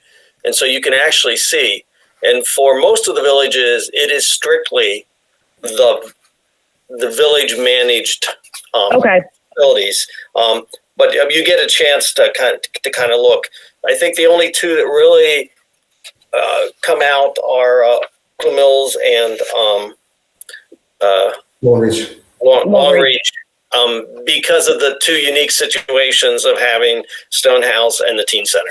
But if you look through the list, everything else is pretty much all just straight things that a village does, a village association does kind of manage. I'll look at it more carefully. I will fully acknowledge that I spent all my time and energy on the previous discussion and did not dig into these numbers. So I will dig into them in a little more detail and make sure I fully understand them. Sure. No problem. Okay, any other questions for Dennis? All right, I want to thank Dennis for putting the numbers together and for leading the discussion, answering questions. All right, next item on the agenda here, the last item, is continuing discussion on the fiscal year 2022 draft budgets. Okay, so let me ask, is there anything that the board hasn't yet discussed in the budget? Okay, that it wants to discuss, that somebody at the board wants to discuss. Is there anything that we haven't covered so far that hasn't come up in conversation? I just want to make sure that we get a chance so that everyone gets an opportunity to talk about, what it is they think they need information or want to change or something. Because next week is our voting session. And so is there anything? Yeah, I don't know. We're going to cover that, but I just wanted to try to make sure if there was anything else before we get into that. Ginny. Yes, Andy, I had brought it up. I think it was page 65. I brought up about 2 weeks ago on the budget when it dealt with the family life center building, whatever it's called now, Family and Children's Services, but it's got a new name. It was just an example of where we own property. I asked to let me know whether that was dedicated open space or had we looked at potential for that building. Not that I want to create a controversy, but if there's a way of getting any income, okay. It looks like you think I will be creating a problem. We're trying to look at everything as to whether it is in the mission statement or a function of CA to be providing X service, or whether it has potential for selling and getting some money and using it for other things. So I'm waiting for an answer on that. Other than that, that's it. Thank you. So, Susan, I just saw your hand go up. Yeah, and I did put it in the chat also. So, so back in October, we provided the kind of status, zoning and use status for all of the facilities. And the Family Life Center, I went back and confirmed this with Kristen and Jessica, is on lot 4. It is zoned open space and it's part of the credited open space. So in order to sell it, you'd have to subdivide the lot first.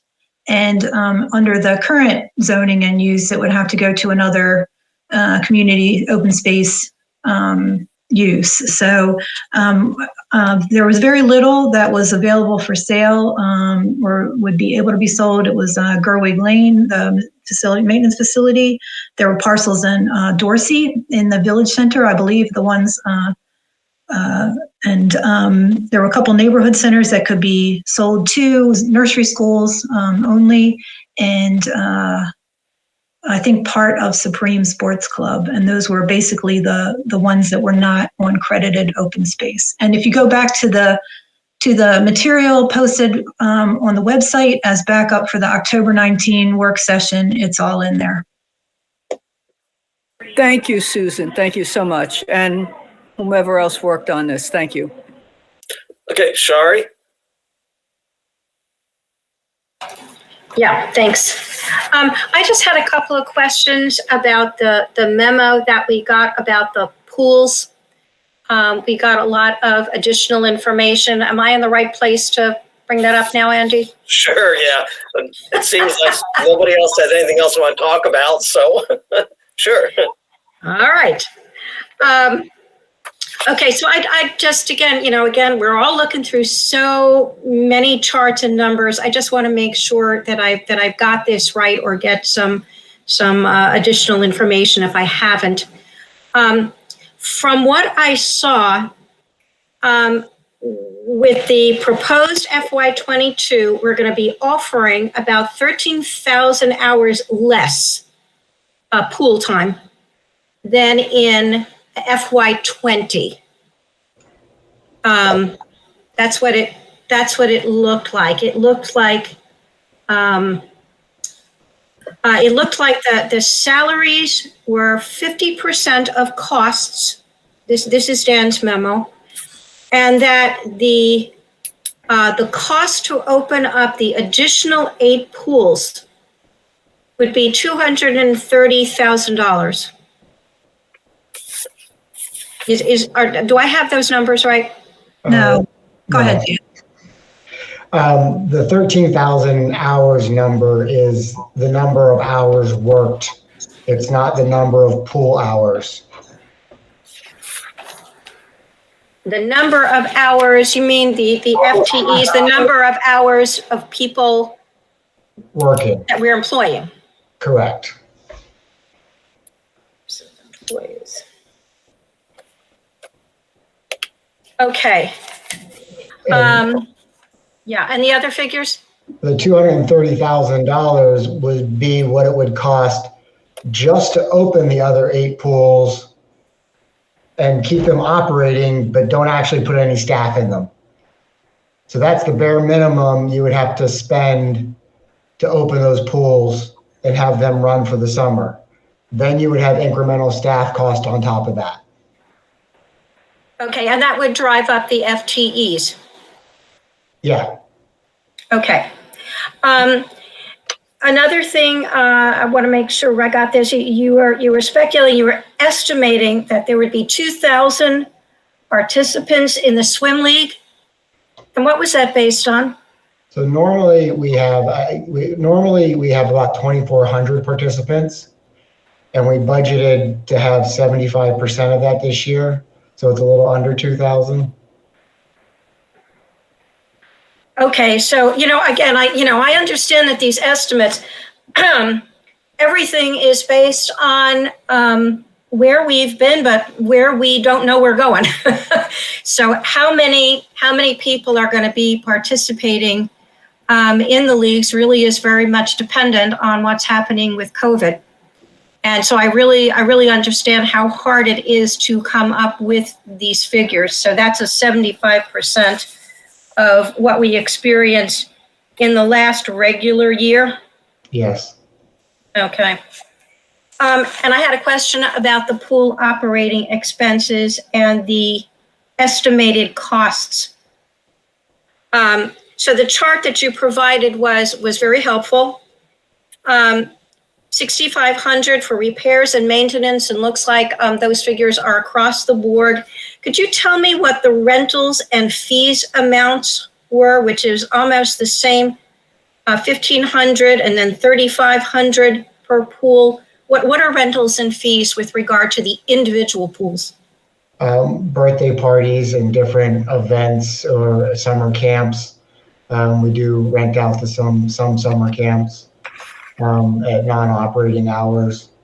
So there are different, and guest fees. So there's a lot of little ancillary income items. Was that an income question or expense? That was under expense, I believe.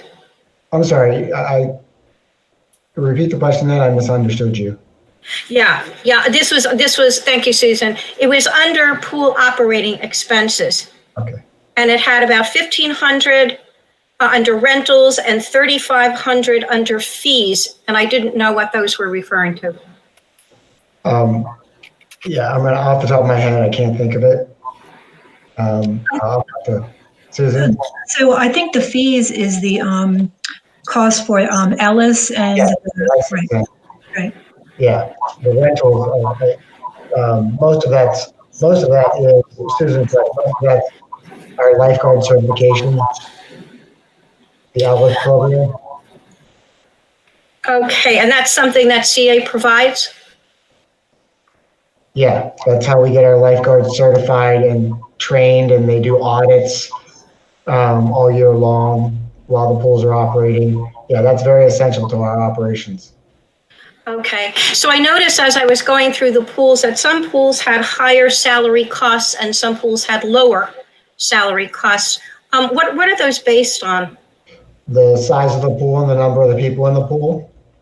You have to have so many lifeguards per the number of people in the pool.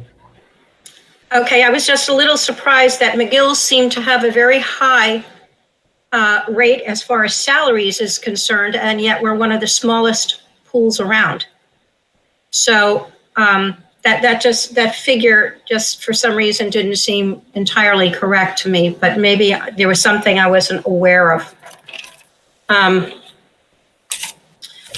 Okay, and I guess the other thing is I did have a thought about lifeguards. And that is, there are a lot of people that are out of work. And I'm sure that there are people who have life-saving certifications. A lot of kids who have been through the Columbia programs who, may be doing other things now or working from home. I think we may have a larger base to pull from So that's one thing, that we don't necessarily have to be looking for the 15 and 16-year-olds. I think we could expand to look towards adults who might be very eager and very happy to have a position of that kind to contribute to opening the pools. And the other thing is just thinking of this from a business perspective, and I read over your materials about increasing costs, but this is supply and demand. It's kind of, business 101. If we can't get people at the base salaries that we've set up, maybe we got to pay a little bit more and offer something a little bit more to get those adults in. So I'm just going to make that suggestion because I would hate to see all of this good planning not coming to fruition because we're depending upon young kids walking to school, to the pools. I honestly don't think that should be an impediment. There are a lot of adults that can be driving kids, number one, a lot of 20-year-olds who can be tapped into. We just have to do, I think, a little bit of extra advertising and maybe a little bit of throw in a little extra money. Okay. So that's my 2 cents. Thank you. Thank you. Andy, Alex is on again. He just got the connection, Andy. Okay, let's interrupt real quick. Alex, are you there?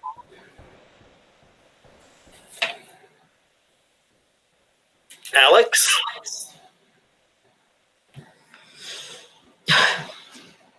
All right. Okay, any other questions? I don't see anybody in the chat room. Is that it? Are we done? Nancy? Yeah, so the pools that we see now, is that it? I mean, is there no chance of opening another pool on the other side of Wild Lake? Because needless to say, there are a number of apartments and townhouses and single-family homes. The majority of people live on that side of Wild Lake, and they're very unhappy that they don't have a means of getting their kids, especially in the summer, to the Running Brook pool.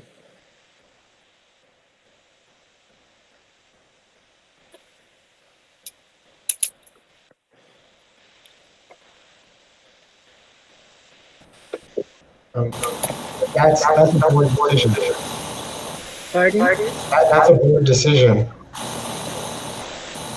Well, then can we get the board to decide to open another pool? The problem is Harper's Choice has 3 pools open. Wild Lake and Town Center together have 1 pool open. And I'm getting phone calls. I'm getting all kinds of upset people who say, I can't get my kids to a pool this summer. What's the point in even having the pools? I mean, they're really very upset. Okay. Can I clarify for once? Harper's Choice on paper has 3 pools, but one of them is 95 to 97% programming, so that we don't have to put that programming in the other pools. So they really only have 2, because one's virtually unusable to the residents because Hobbits is almost all programming so that we can maximize the recreational and lap swimming at all the other pools. I understand. So it's not what it looks like on paper. But it's still unhappy people because they have 2 then, if you want to put it that way. I'm just saying, this is what I'm hearing.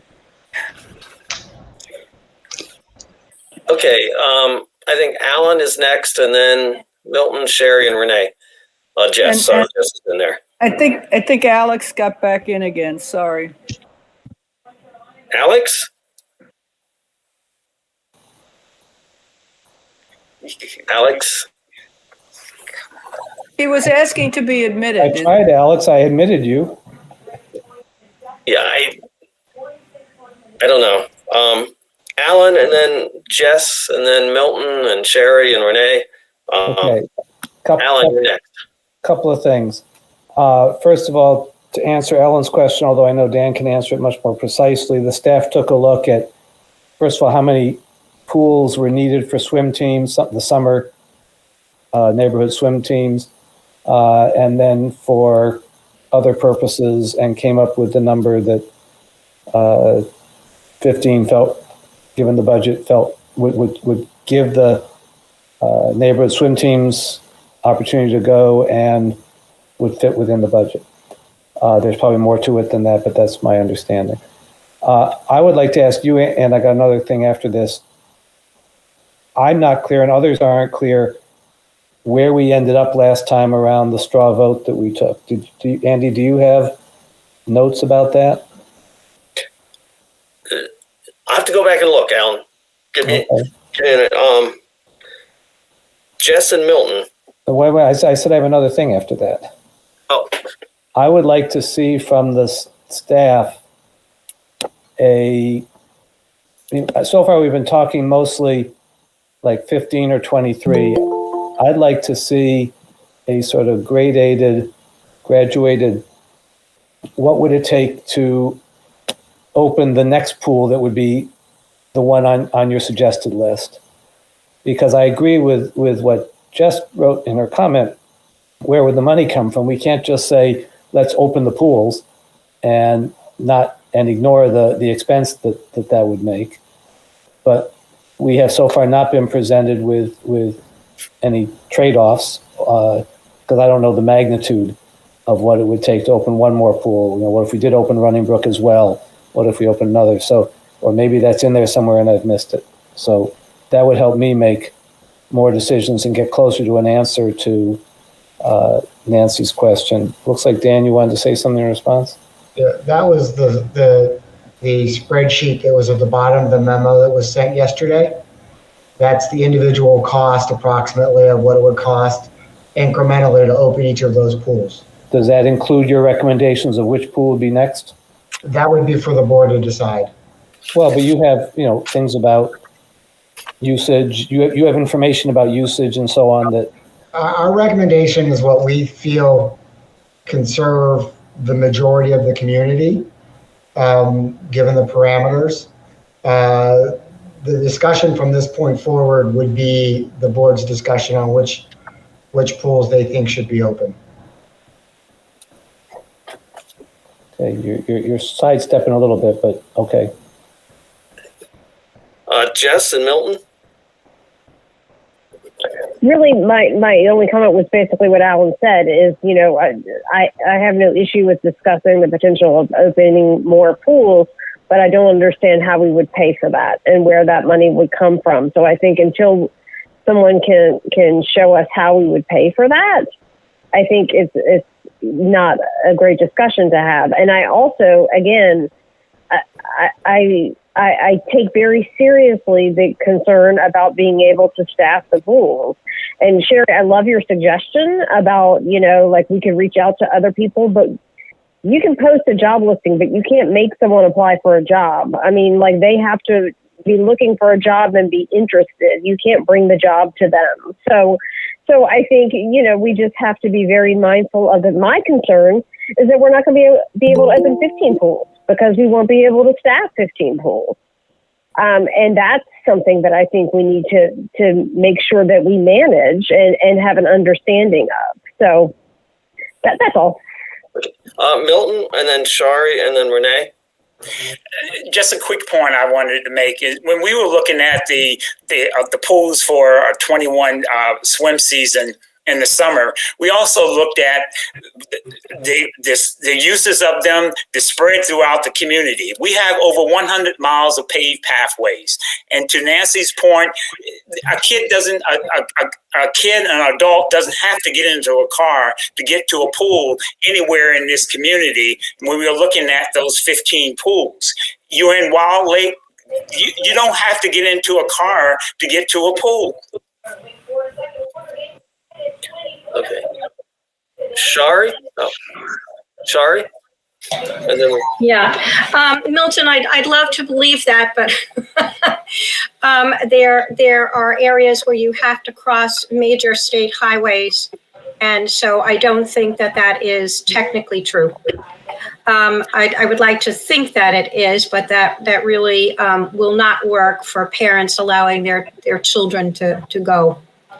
My issue about, there was something else that I wanted to bring up, and I'm glad the discussion is continuing here about adding a pool. I remember, Dan, you said there was a possibility of adding a 16th pool. And I was thinking about the constituencies that we have, which are mainly seniors and young families with small children. The children are not yet in swim league, and the seniors certainly are not. They may have been at one point when they started, but they're probably not in swim league now. But these represent a constituency that I don't think we're clearly talking about. And so I'm wondering whether it might be possible to open a 16th, another pool that is just for recreational swimming, and keep that pool just open throughout, especially if we have registration.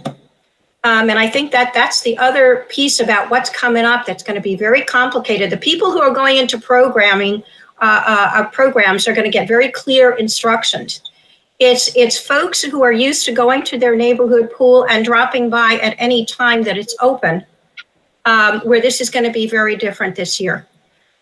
So we have a large group of seniors that really depend upon the pools in the summer. And then we have all those younger families.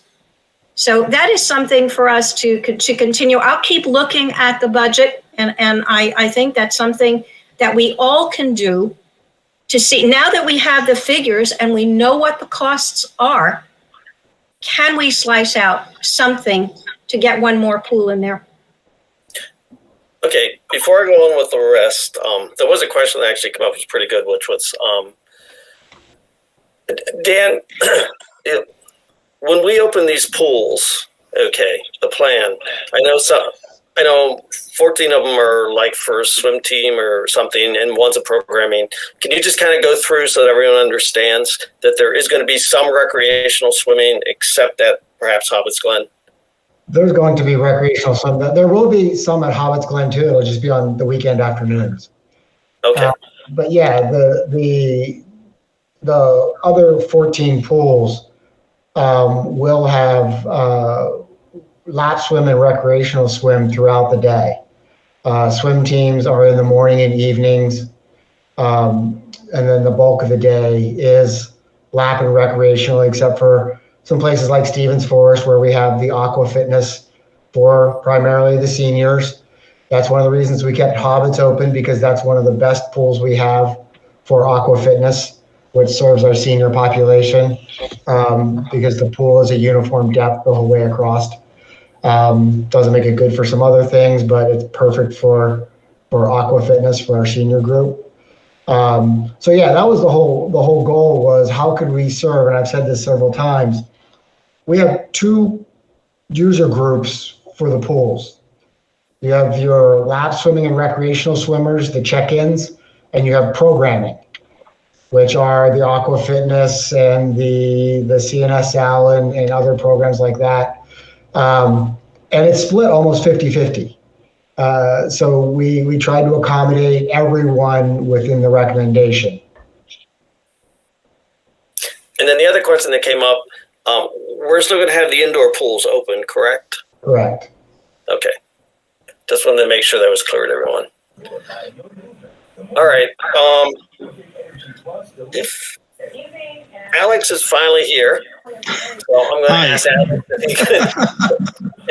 And go real quick, Alex, because I don't know how long you'll be there. Go for it. I know. I might get disconnected. It's been a nightmare tonight, that's for sure. You can hear me okay, I hope. Yes. All right. Outdoor pools is the current topic, so this fits right in with my presentation.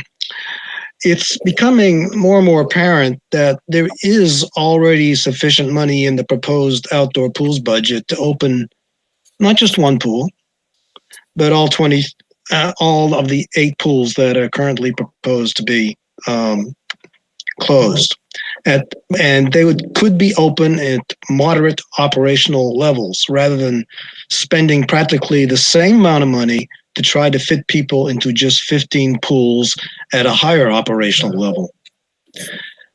Now, I've read the staff's recent response on this issue, but it doesn't seem to add up. How is it that in FY22, with 35% of CA's pools closed, CA's bottom line loss for outdoor pools would actually be worse by $191,000 than it was in FY20 when all 23 pools were open? You're losing more money with only 15 pools than you did with 23. And how is it that there's hardly any difference in personnel costs between the 2 years? Increasing the minimum wage by $1.65 per hour and slightly increasing operating hours comes nowhere near explaining this. If the minimum wage increase was such a big deal, it would have had an impact on the other CA facilities as well, but it doesn't. In fact, staff found a way to make personnel costs for those other facilities all go down, even with the minimum wage increase. So if staff can manage it for the other facilities, seems to me staff can certainly manage it for all the other pools. In staff's proposed budget, other facilities will be open with moderate levels of service rather than high levels of service in a pandemic year. So it does make sense to treat the outdoor pools equally by opening and operating all 23 of them at similar moderate levels and within the proposed budget you see before you. And considering that each pool may be restricted to only 50% of capacity, that could cause many people to be turned away from using even the 15 pools that are proposed to stay open in your villages. And that's another important reason for reopening all the pools, because it would spread the demand and relieve that intense pressure on those 15 pools. Look, you're all good people. So why would you want to give Columbia's residents the impression that there is a bias at CA against outdoor pools, especially when you know that in surveys, residents have consistently given outdoor pools the highest priority for funding, even during tough economic times? And why would you close any pools when it's clearly possible to operate all 23 pools within the limits of the proposed outdoor pools budget by operating them at levels similar to the moderate levels that's assumed for the other CA facilities? And why close pools and give the impression that you're okay with losing memberships, knowing that surveys show that the availability of a pool in their neighborhood is the main reason people buy memberships in the first place? So why give these kinds of destructive impressions when you really don't have to? I hope that for everyone's sake, members of this board will give this more thought and on February 25th, ultimately decide to respect residents' priorities and support good public policy by reopening all of CA's pools. Thank you. Thanks, Alex. Any questions? Yeah. I'm in the queue. Yeah, Alex first. Sorry. Alex, you know that I'm generally sympathetic to your argument, but I'd like you to say more specifically. The staff has come back and said, given all the factors, your numbers don't work out the way you think they do. And so far, all I remember you offering is, well, the staff found a way to do it with other facilities. They ought to be able to do it with the pools. So beyond that, give them some help. What else would you have them do to make the numbers work your way, not their way? The other facilities will be operating with fewer staff and fewer hours. But we can't do that with pools. Pools have to go with the staff, otherwise we're not. Well, here's the thing. Why bulk up 15 pools to the max when you can spread the demand over 23 pools? And by doing so, by spreading the demand, you're at the same moderate levels of service as the other facilities. And how do you count the hundreds of thousands it would take to keep those facilities open them and keep them open? Where does that money come from? No, I'm saying stay within the budget. I think there's plenty of room within the existing outdoor pools budget to accommodate the 23 pools. Even with the added expense of opening all those other pools. Yeah. There's just a cost of opening a pool. Yeah, I mean, look at the difference between FY20 and FY22.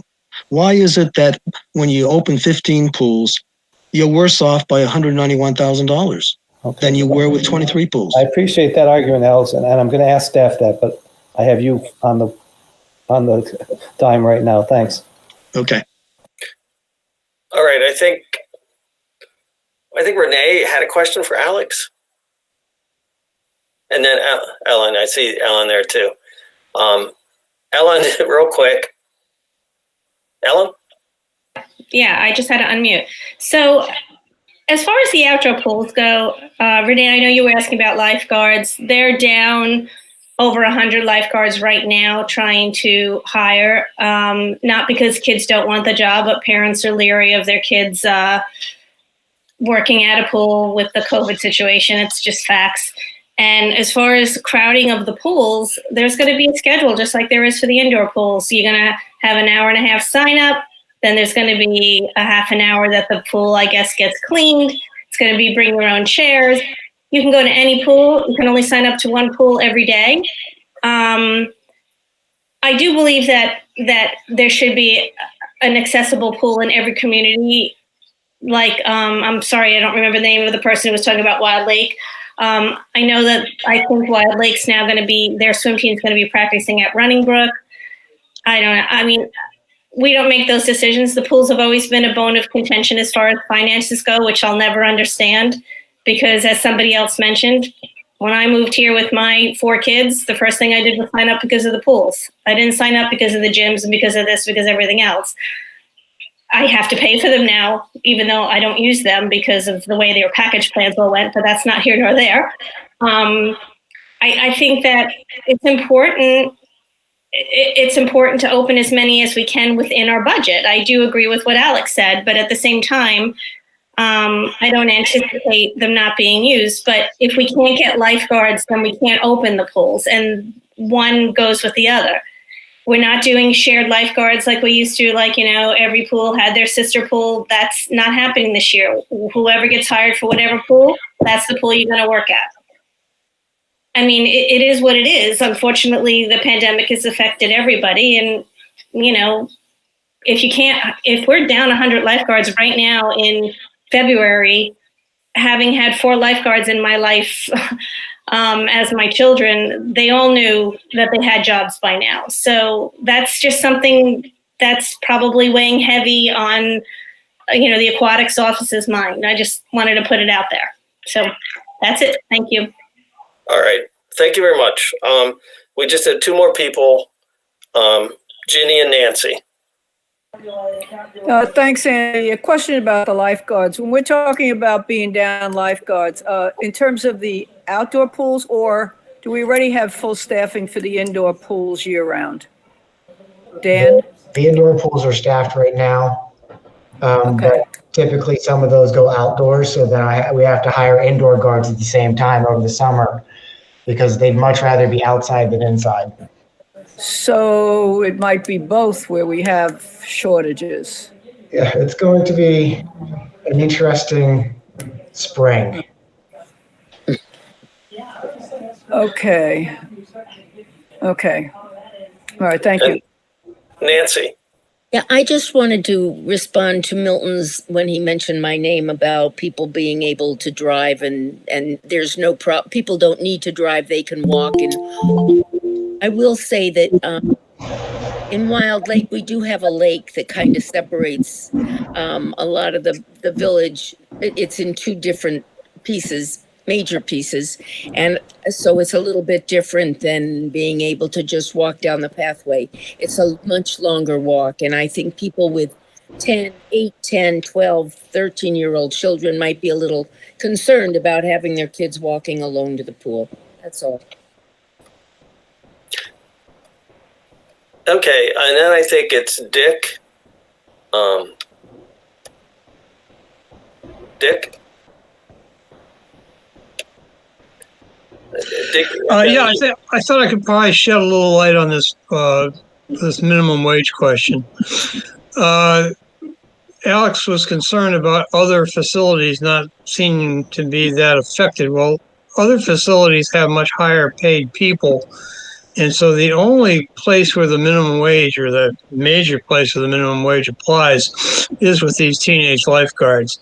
And so their salaries are being bumped up, and whereas people like who are doing some of the services in the clubs aren't subject to minimum wage, they're already above minimum wage. So that might be a factor in why minimum wage is having an outsized effect on the pools. All right. Is there anything else? Anybody else? All right. Next week we do the vote. And I want to thank everyone for coming out tonight. And thanks, Dan. Thanks, Susan, for answering questions. Look forward to seeing all the board members next Thursday, all ready to go. So given there's nothing else on the agenda, we're going to actually end early at 9:16. So have a nice evening. It's been a busy week for us. So enjoy the weekend and see you next week. Meeting is adjourned.